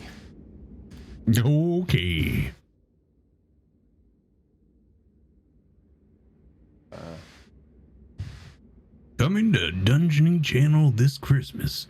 The story of a moral dilemma between 2 Christmas icons, neither of which truly has the better moral argument. Join us as our heroes battle to the death in a glorified game of chess, the beating murder of a beloved Christmas icon, and the near fatal blow to one of our heroes made by a walking dick joke. It's fun for the whole family. Join us this Christmas for the murder of Santa Claus. It should be on A&E. Oh, we can get real serious with it too. Right, yeah, absolutely. I just see very Walking Dead, like Claus. each present says "Don't open, dead inside." Don't dead open inside. Right. That means after Farfagris' turn, it's gonna go to Birch. You can try and make an opposed grapple to get out of being restrained. I would love to. Please, dice.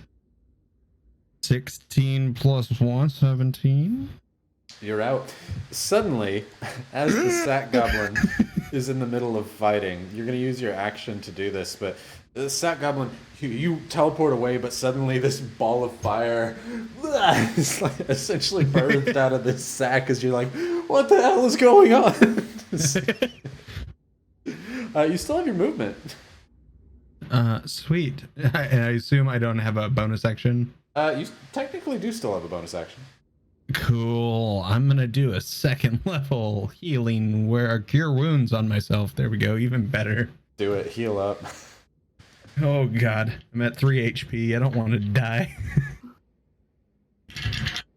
Please. It's a 7 and a 5. I'll take that 12 HP.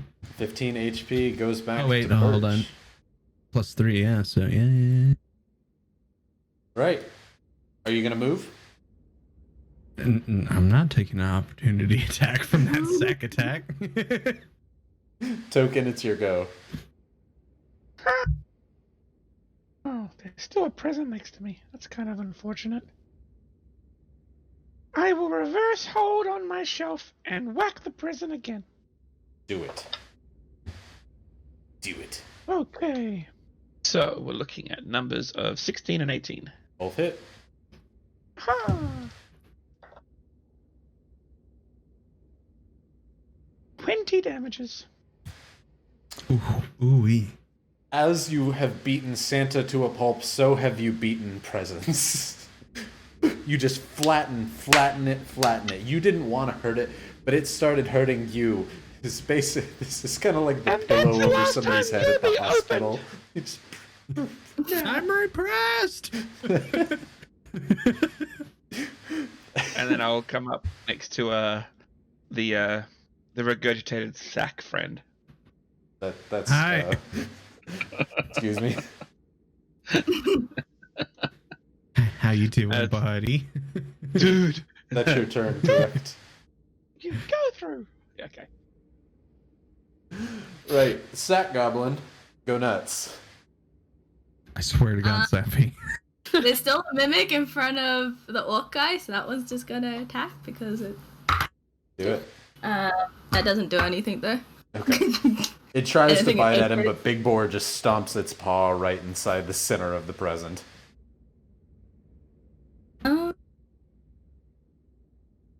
Yeah, it's just gonna hit Birch again because it was Yes. like, well, it got out. Sappy, why? Why are you like this? I'm proud of you, 17? Sappy. Go nuts. What was that? 17. Yep, that sure hits.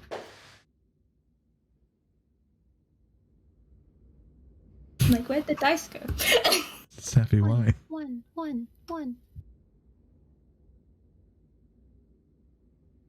Is 9 points of damage, and you have to do another dex save. I swear to God, Sappy.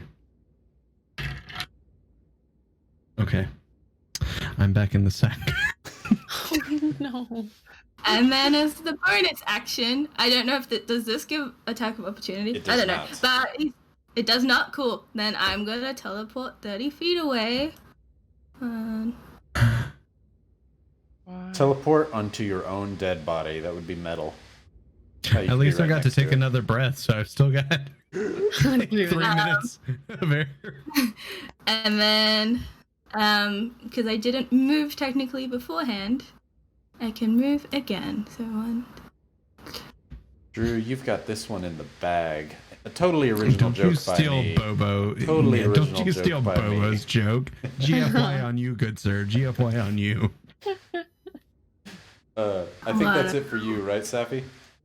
Oh, you can move Yeah, too. I'm just yeah. moving. Yeah, so I'm just moving Okay, further away. Yeah. I think Ryan is sacked. Yeah. I still like strong hurts. Back in back. I hit the sack. Been too long. Glad to be back. That's great. Right. Back to Dot. It is your turn once again. Dot. Sorry, I'm so used to you calling me Zania. Fair enough.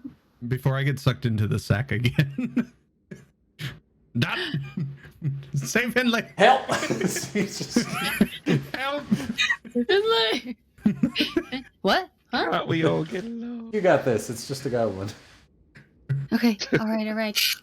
Oh. Okay. Wait. Wow. Why am I completely? Okay.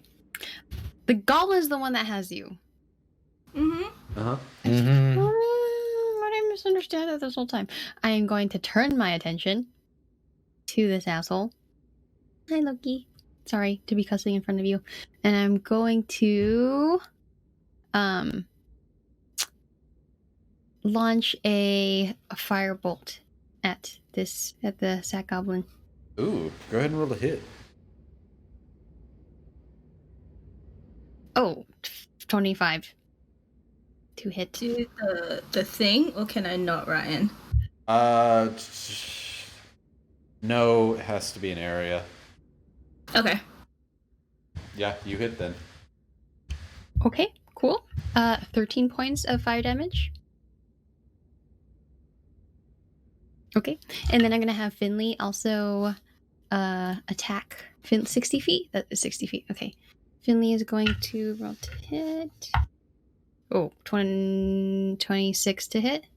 Is this an area of effect thing? It is a ranged weapon attack. Okay, then no. So yeah, Okay. still hits. Okay. D6 3. Change it. Oh, 9 points of fire damage. So here's what happens, basically.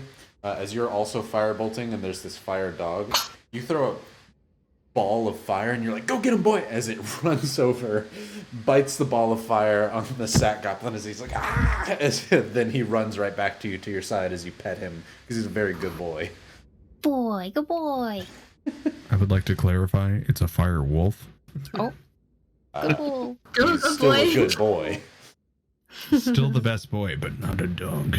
He's a wolf He's boy. domesticated. He became a dog. Fair. That's fair. What is this goblin doing? Burning, but... What else are you doing? What is this gnome doing? Moving up a little bit, but not too close. Okay. Right there. Finley will be next to me. And that is it. All right. After your turn, it is going to go to... Farfragus to shield. Get him, boy! they all just dogpile the present. Oh, Perfect. Now I know they haven't seen a present in a long time, but come on, guys. While you're just completely destroying that, can I take this out of game for just a moment? It's for level up _TTV. We have a survey going on in chat right now. It just recently popped up. If y'all could fill it out, it's just 5 easy questions to let us know what we can do better with our channels, and you know, some other fun things. It's super easy to do, and I will thank you forever for filling it out. Okay, back to the game. Drew, my immersion! I really was this Santa creature. Sappy was the sack goblin. How dare you take us out of this immersion? Sorry, everybody. Sorry. How dare you? So sorry. As a literal scene from, Office Space plays out, where there's a printer inside this present. As the music plays, they all just stomp on it and hit it with bats. It's all right. After that, we'll just let that be. It's gonna go to Birch. I'm gonna try and break out of this sec. Please.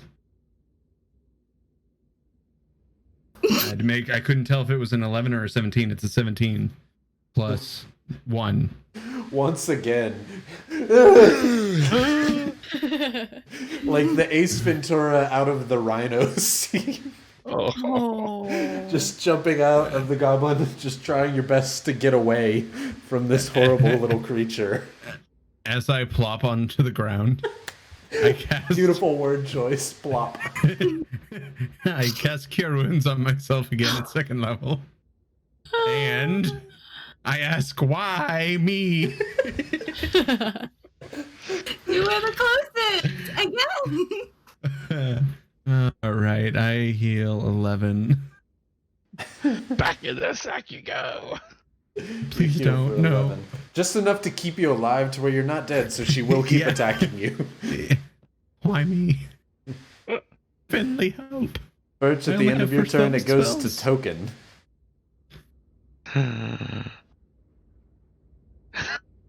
Well, since I'm back out, does it go back to Oh, Finley? wait. Is Finley back on my initiative? On Dot's initiative, so it'd be unfair for Gistiel again. Yeah. Oh, fair enough. Fair enough. Why are you so far away? This fucking thing keeps trying to steal me. Hi again. That's all I could do. This is not Christmas. You can move. Okay, yeah, I was gonna say you can move further again. All right. As literal elf with a shelf on top of a reindeer comes riding, ready to attack. I'm gonna get you. It's gonna go to the Sack Goblin's turn again. It is you against the lone horde, Safi. Safi, please. Do it. You know what you must do. Join the dark side. Do it. And basically, it's just Ryan playing the Sackleton through me. Sorry, Drew. Team, what are we gonna do with all these taxes? A crit. 21 to hit. Hold on. Yeah. I pause combat. I activate interception. Are you Roll your trying damage, and I'm gonna reduce your damage by 1d10 plus 3. Go cavalry. Thank you. I love you. But you still have to roll a DC. Negative. Why I lost do numbers. you do this 13. to me, Safi? Take 8 less damage. 5 damage going to Birch. You still have to roll to be in the sack. Safi, I will end you. Birch is like, Definitely try. screw it. Haha! That's a 17 plus Okay. 1. And Birch looks back and says, "Fuck you and your sack." Wait. Phrasing. Anyway, and I'm gonna then go I'm ahead going and to end the stream, guys. bonus. And then I use the bonus action to 1, 2, 4, 5, 6 over here. And then can you just run off screen with its movement? Do you want Bye. to? I will let the party decide, I guess. Would they chase the Sack Goblin to no end, or allow the Sack Goblin to come back for revenge next Midwinter? Revenge next Midwinter. Well, That'll I be would an say excellent. that the Sack Goblin's entire thing is being able to deliver Vadervald's presence, but he just decided to rise up against Vadervald. That he's able to get away faster than anybody can chase him, and so the Sack Goblin basically continuously flits off into the distance, saving himself. And so, Safi, we will reprise your role as next year you come back as the BBEG. Yes. Beautiful. And while that happens, I believe Dot and I are going to try to convince Farfragress that, Well, he's going to deliver presents to your daughter, so in all, you get to go out and pillage, and he'll still give you presents.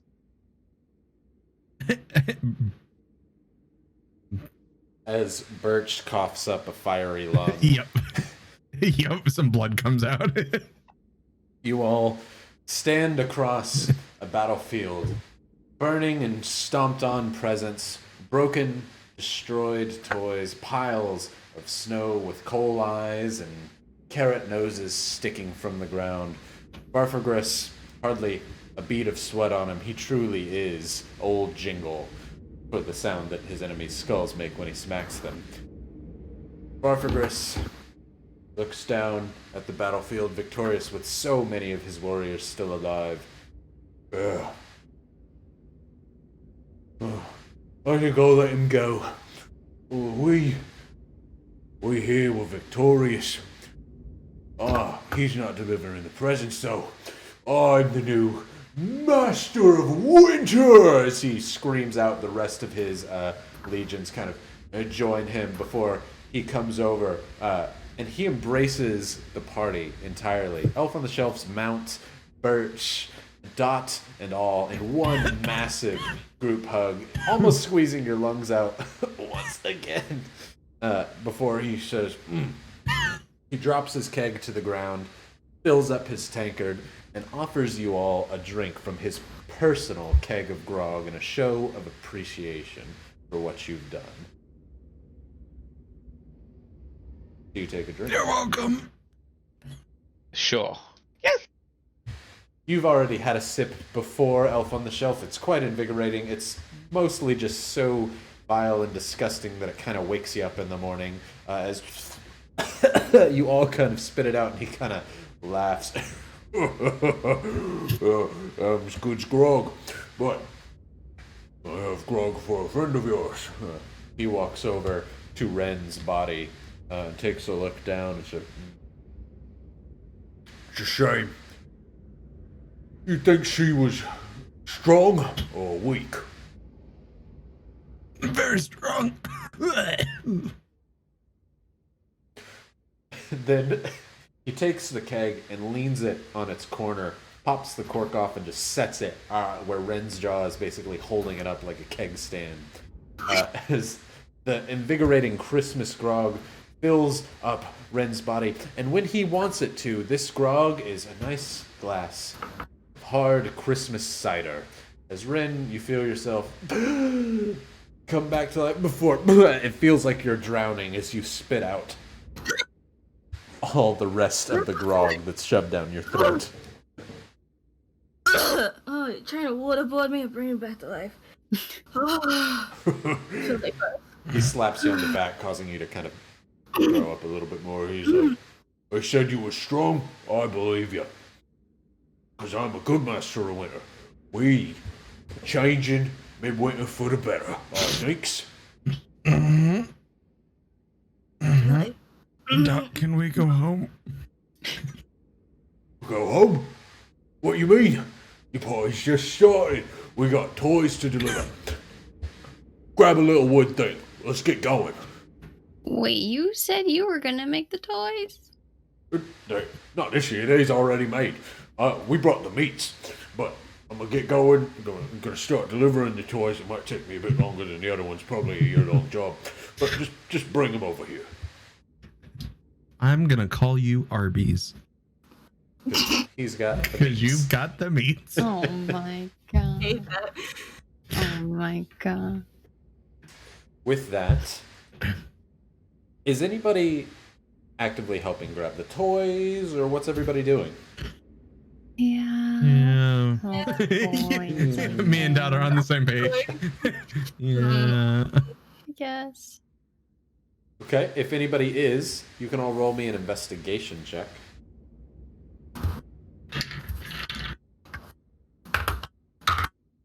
My dice hate me tonight. They aren't my team. Ready for a 27. Is that a nat 20?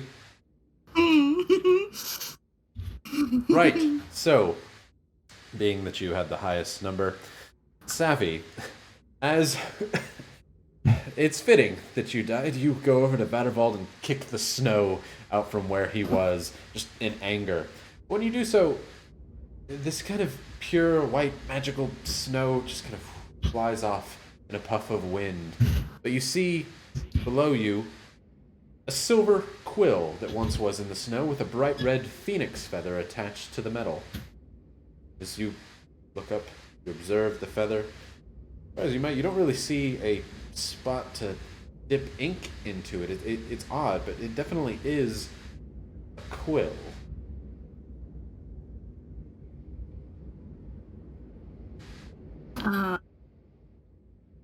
I rummage through my bags trying to find a piece of paper. I guess I'll have some. Sometimes packed. Sure, why I don't know. And I just try and see if it will start writing on the parchment. As you start writing, it seems to require no ink at all. In a bright red letter, like Christmas itself or Midwinter itself, it writes finely in a flowing Sanskrit, almost seeming to make your writing more legible than you thought you were able to write. Oh. Something innately impressive about this quill. Yeah. What you right in there. I'm not writing anything, but can I make a check to see if I remember someone holding it throughout the fight? Yeah, absolutely. Go ahead and roll me a history check. You know, I've heard stories. 24. What were you saying there, Dot? Oh, no, I just heard stories about a particular, I think it was a note of some sort when you wrote it, and you wrote someone's name, they died. So, Whoa, Vattervald that's has the death intense. note. Vattervald is secretly an edgy teenager. Fitting that it goes to the nothing personal kid character. As you seem to recall, Vattervald saying something. He was doing something to his list. What was he? What's a common phrase that he might have been doing to his list? Checking it twice. Writing Finding who's names? naughty and nice. Yeah. Naughty or nice. Jesus, Joe. As you think out loud, Checking I remember it him twice. saying, checking my list, and as you do so, the quill whoop, flies out of your hand. It snatches up a piece of your writing paper, and it seems to float magically in front of it. Oh. Oh. As you say, oh, it scribbles down. You look at the parchment. It says, oh. Oh, it's magic. Oh, it's magic written in common. You know. It begins writing. I heard songs on Twitch are sensitive now, so let's just be careful about that. Just saying. It starts talking about some weird Twitch thing as it writes that on paper. But what you have found, Savvy, or Rin, is Vattervald's magical quill. When you speak the command words, checking my list, the quill floats on its own and records whatever is being spoken within 10 feet of you on any provided parchment. The quill will translate any spoken language for you into common as it writes. The quill will keep a record of every conversation for you until you speak its command words again. Oh, cool. Dot's gonna speak in Infernal, just like. And then What was Birch that? confers in Infernal.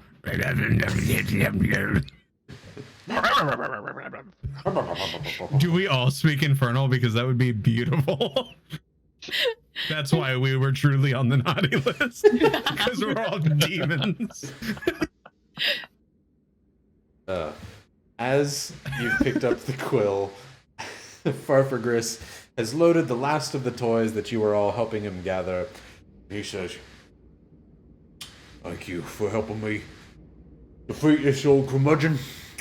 But I know just a little girl deserves a toy." As he gives you all a wink and a smile, as he hops on Big Boar and rides off to the south to deliver toys to all the strong little boys and girls, and meats and ale to all the strong parents of the world. As that is the Midwinter module. Congratulations on completing it. May you always remain on the nice list. Heck yeah, y'all. No Yeah. one We can- died. Well, Safi We died, can but make you our know. own list now. What'd you say? Said we can make our own list now. And we will. Everyone's nice. Everyone. All Except the for time. that damn sack goblin. First person on the nice list, Bestagon, I think, personally. Big Oh, for sure, 100%. absolute fan of him. Salt. After Best of everything that's happened. How could You- you? Bobo was on the nice list until they said ooh. Now they're on the naughty list. I mean, he saved Summer. And, you know, murdered. without giving other things away, there are 4 other alternative endings for those who want to play the module, and an item. If you kill Farfagris, you get a spiked tankard, which is pretty fun. But if the Master of Winter wins, there's a alternate.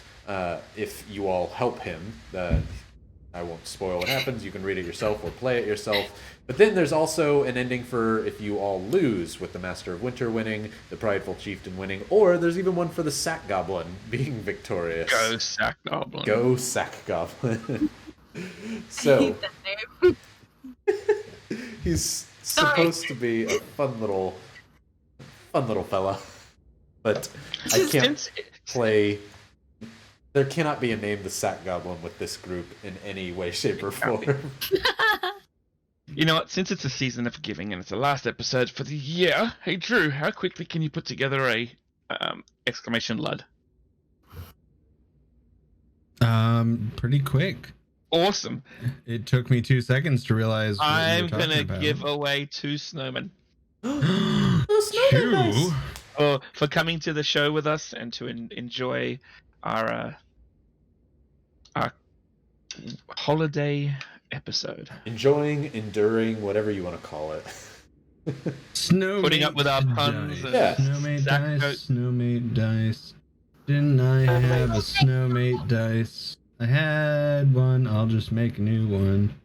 Doop, Just- doop, I need- doop, doop, doop. Just say press lud. You explain what it Press is. lud. Press lud. Well, Just do it. thank you, CEO Alex. Make sure everybody joins in on the Snowman Dice set giveaways. Hold on, wait. We've got 30 minutes, so here You we have to go. put up with us for 30 minutes. 30 more minutes. 30 minutes. That's what happens when we end early. If you just sit here in silence, or else All you're on right, the do naughty it. list. Go. Hit that exclamation mark Lud while we talk about, I guess, Red Wagon Inn for a little bit. A Just Do It raffle has started. We really didn't do anything naughty. We were just trying to justify his opinion, and it was wrong to begin with. So he should have been on the naughty list. I mean, you did play him as a very grumpy bad guy. He was a very good guy. He was How could very we couldn't grump. fall in love with him? He was was very grump. grumpalump. It's supposed to be a D&D Christmas. Not everything is happy-go-lucky, but it's fun. That's true. It was definitely Oh. fun. There we go. It says, okay, but 30 minutes of just chilling sounds amazing for Christmas. Welcome to the Red Christmas Wagon Inn special. podcast. Does anyone have any lore questions about Yeah. RWI that they might get away with getting an answer today from the 5 of us? Good It's try. Christmas. We're feeling gifty. Lore question. The only thing is you can't ask me about my new character. It has to be So about Ryan, you. lore question. So Rybonator, what the fuck's happening over in the Celestial Plane? Good try. But A it's lot. Christmas. A lot is happening over in the celestial plane.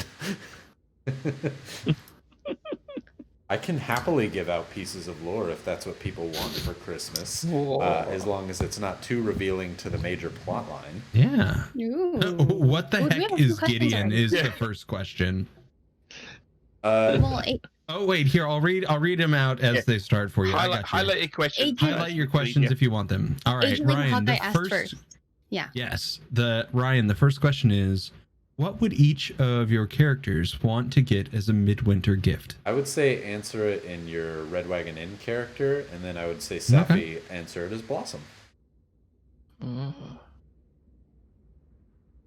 I don't have a character, y'all go. I think Jakey or Zania should go first. I think Zania would probably want something utility. Like she's definitely function over form. So like new armor would be cool, new weapon would be cool, but that's about it. Be cool. Is for Team just wants Ata, because Ata was viciously taken away from him as he was smashed with house. It's not good. Not true. You were viciously taken away from Ata. Fair. But Otto was also crushed Fair by a enough. beam of acid. What can I? Well, I've got a dagger already, and it's a really cool dagger, and I've got this really, really, really cool uniform now that's got really black. So I guess just a good night of partying with the family. Aw. I would like to see everybody again. Maybe you guys will come back to the Feywild, or maybe I can come to the material plane. But I'd like to see everyone again. Trust me, you don't want to come here. Stay safe we in the kinda nice, fucked it calm up. Feywilds. You don't know that. The next question is directed towards Ryan. It's, do ugly midwinter sweaters exist in Asterion? Oh, absolutely. I'm seeing answer as Robert, so of course. Mother used to always knit us midwinter. So mine here has my favorite midwinter character. It's the sack goblin.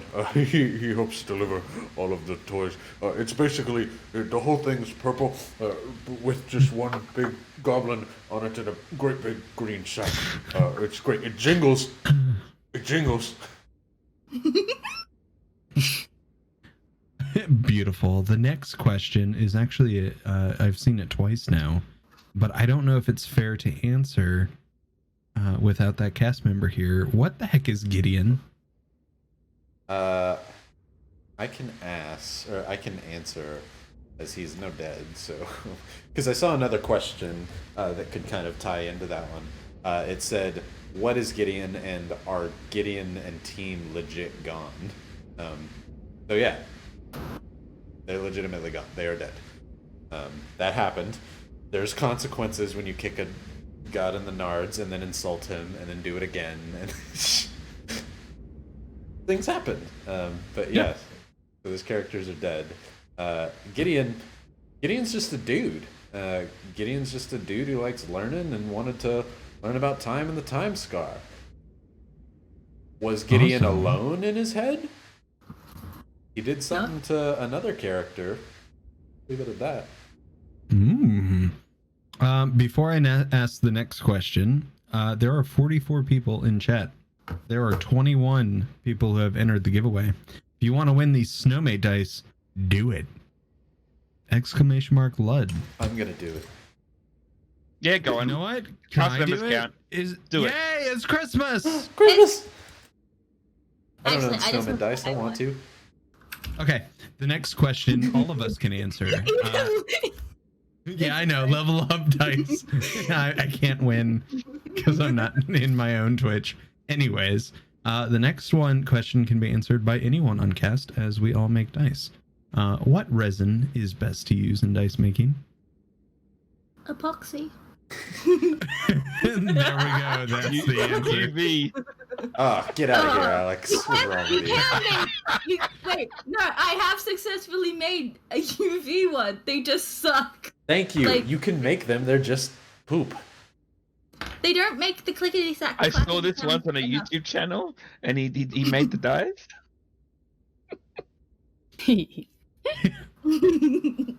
I've tried twice. I made a successful UV dice that worked perfectly, and it was great when I tried by accident. The first time I tried a Sophie and Toffee mold, and it turned out perfectly fine.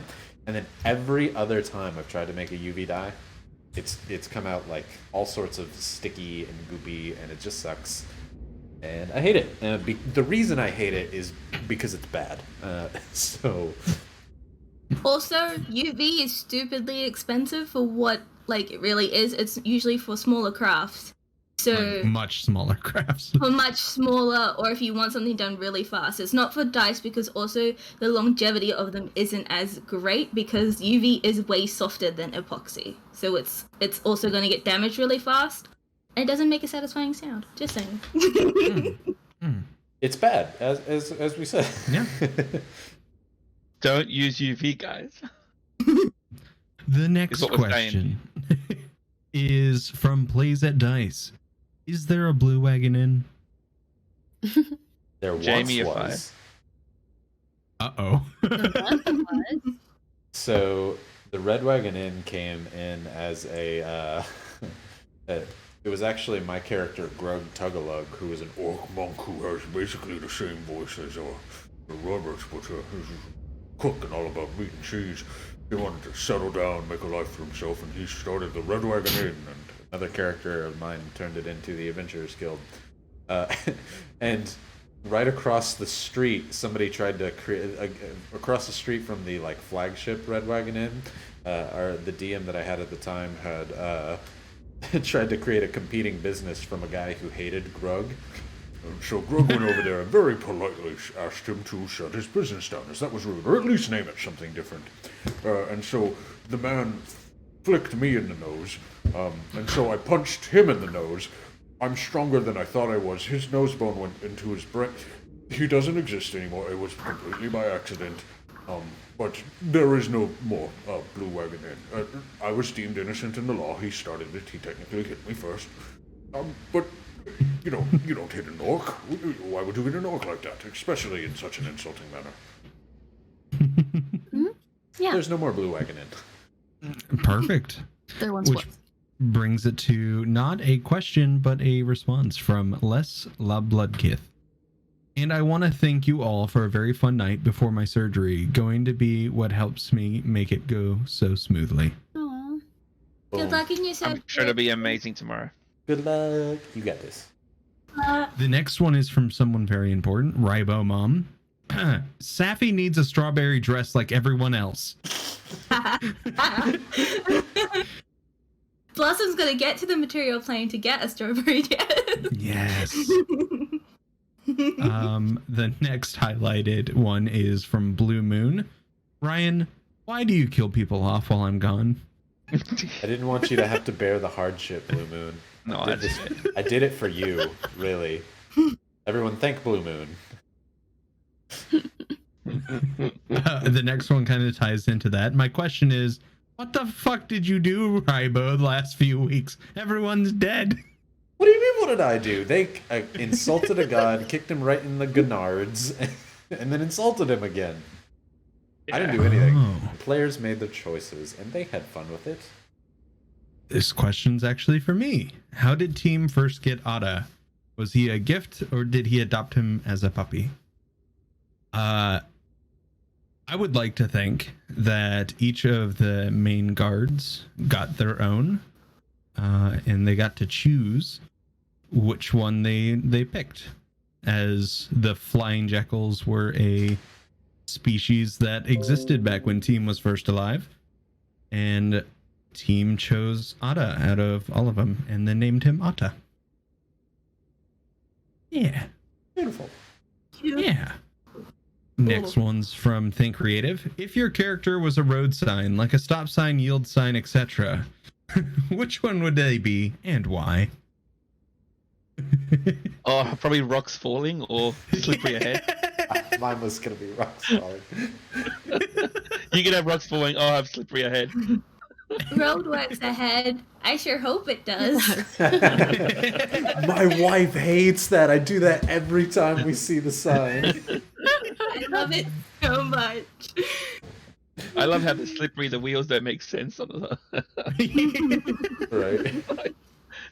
How do those lines cross each other? What about Xenia? Watch out, children walking.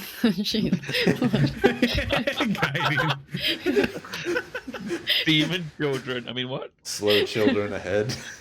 Yeah. Yup. For the longest time, it took me so long to understand that sign. Did you? Oh, come on. I thought it was a derogatory sign that just like the government was putting up. What? Dude. It's like, that's rude. Yeah, it would be. You're right. How dare you? The Next U.S. question. government has never done anything wrong with the law. Hey, look at that. We got 2 more people who entered. Next one, Safi. Does Safi agree with the Blossom Salt ship? I think it's really cute. It threw me off guard when it happened, but it was really cute. And if Blossom comes back, we'll see what happens. That's all I say. She thought he was cute because he went along with what she was doing. Yeah. And she's like, I'm not getting yelled at! Yay! We do it together! The next one is for Xenia. Does Xenia have a family around that we can meet someday? We haven't heard a ton of backstory from her. Yes, she does. You could meet someday. It's just like her family is so far from the Scorch, so there's really no reason to meet them now. You know what I mean? But there's stuff there. Yeah. This one isn't a question. It's just from Bobo. Carlene. All right.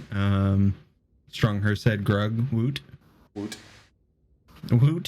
Oh, so as a fun thing, so y'all met Soulforge recently, which is Stronghurst, Amber's character from one of our old campaigns that we had that was like a 2-year-long campaign. Her character is actually married to Grug, my original orc. Grug. They have a connection, but yeah, so you may see more of that at some point. Cool. Heck yeah. Do we get to see a child? Child. I don't know. She said something last episode. This is true. I don't know. We have a question from Bobo. Would you guys ever be down to play Cards Against Humanity in the Discord sometime? I'll answer that one. In fact, if anyone here is watching and don't know about it, we actually have a Discord section with a whole bunch of different games. So everyone here has played with a lot of our fans in a whole bunch of things. We do a lot of Among Us and stuff. So definitely, I know we're involved. And next week, I'm not working, so I'll be playing a lot of games with anyone who's around as well. Yay! Sure. Very nice. I can't Heck wait yeah. to get back to new home so that I can play Among Us with everybody. Everybody. Hey, Ryan. Just- Are dinosaurs canon in your world? I would say that they were. What killed them off? That wasn't a question. I would say that Team once upon a time saw many a dinosaur. That's frickin' dope. I had a Velociraptor steed. No. You fought many It's a canon, dinosaur. Lizard folk had many a dinosaur. You caused the extinction. Da, da. Oh my god. Damn. Well, you should have just said team. Team was the reason for the dinosaur. extinction. You old ass. Get him.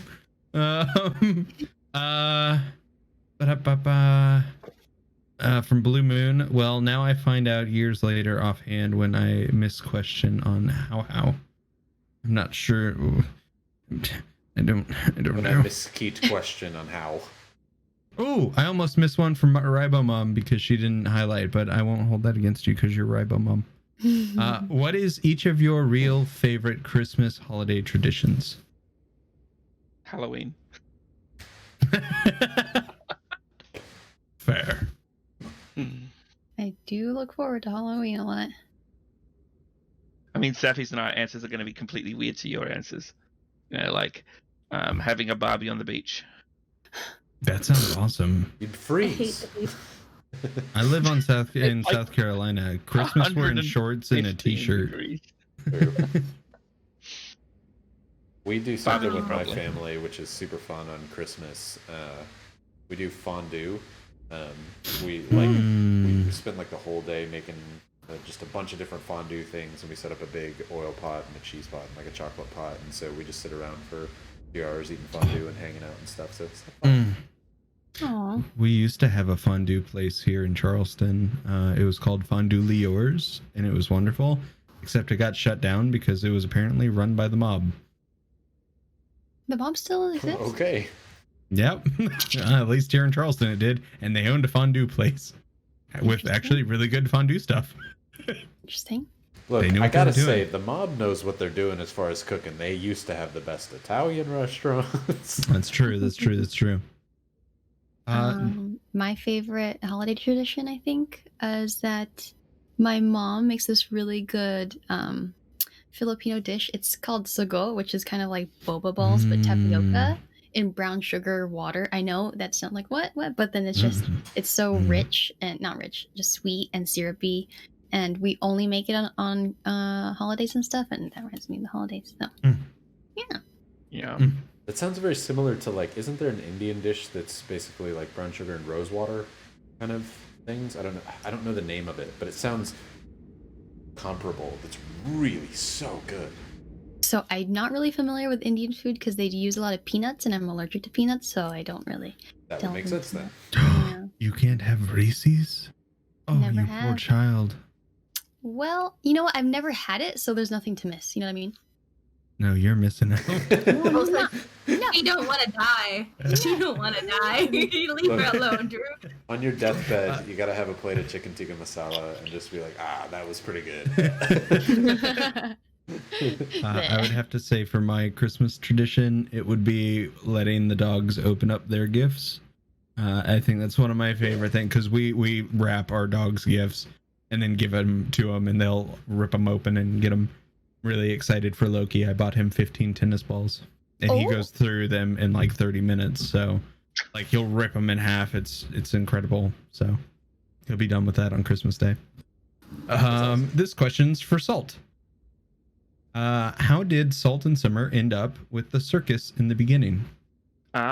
They were found on the side of the road by the circus. Heck yeah. That's some good lore. I like it. Can you say where?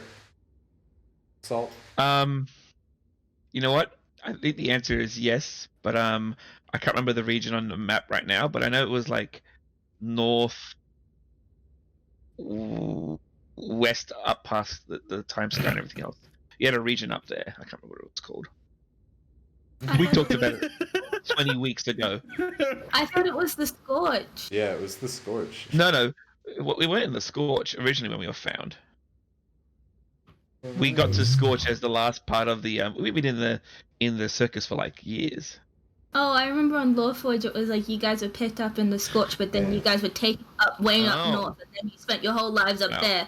But that's why you guys don't remember the Scorch, because you were babies. Coming in as the Our life is continuity such a blur. police. Damn you. Continuity police coming in. Scorch it is. It was Hey, you were Ryan. from the Scorch, but then you did, yeah, like your first memories would have been the north for sure. Yeah. Hey Ryan, this question's for you. Okay. What was Robert like as a child? A good boy. A very good boy. It definitely was the big brother, little brother mentality between like Erikai protecting him and then like Robert slowly becoming like big and strong too.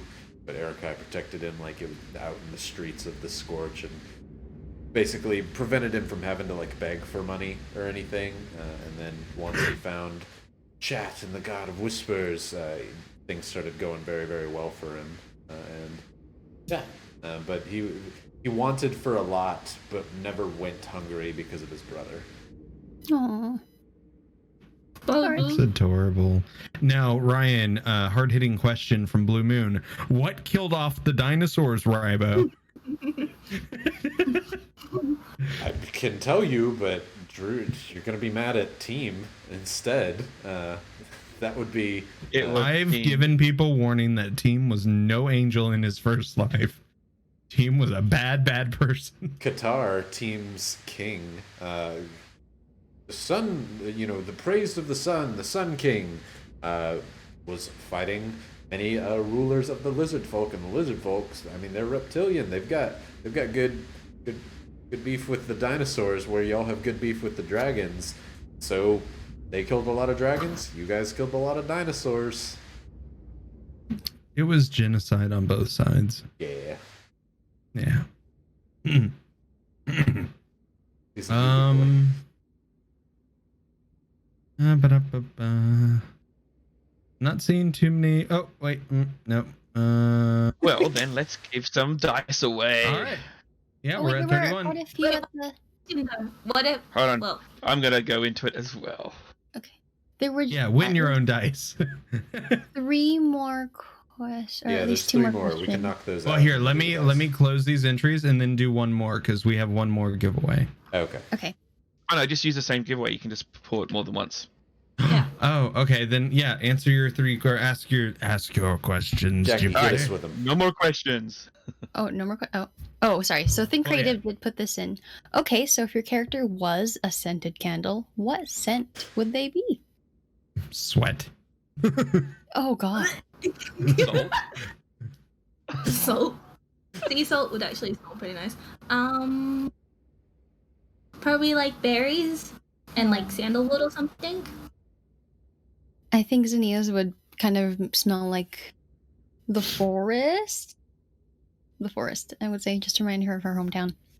Oh wait, I changed Fall mine. breeze. Mine would be a babbling brook. Babble, babble, babble, Oh. babble, babble, babble. You're insulting Blossom in Feywild. How dare you?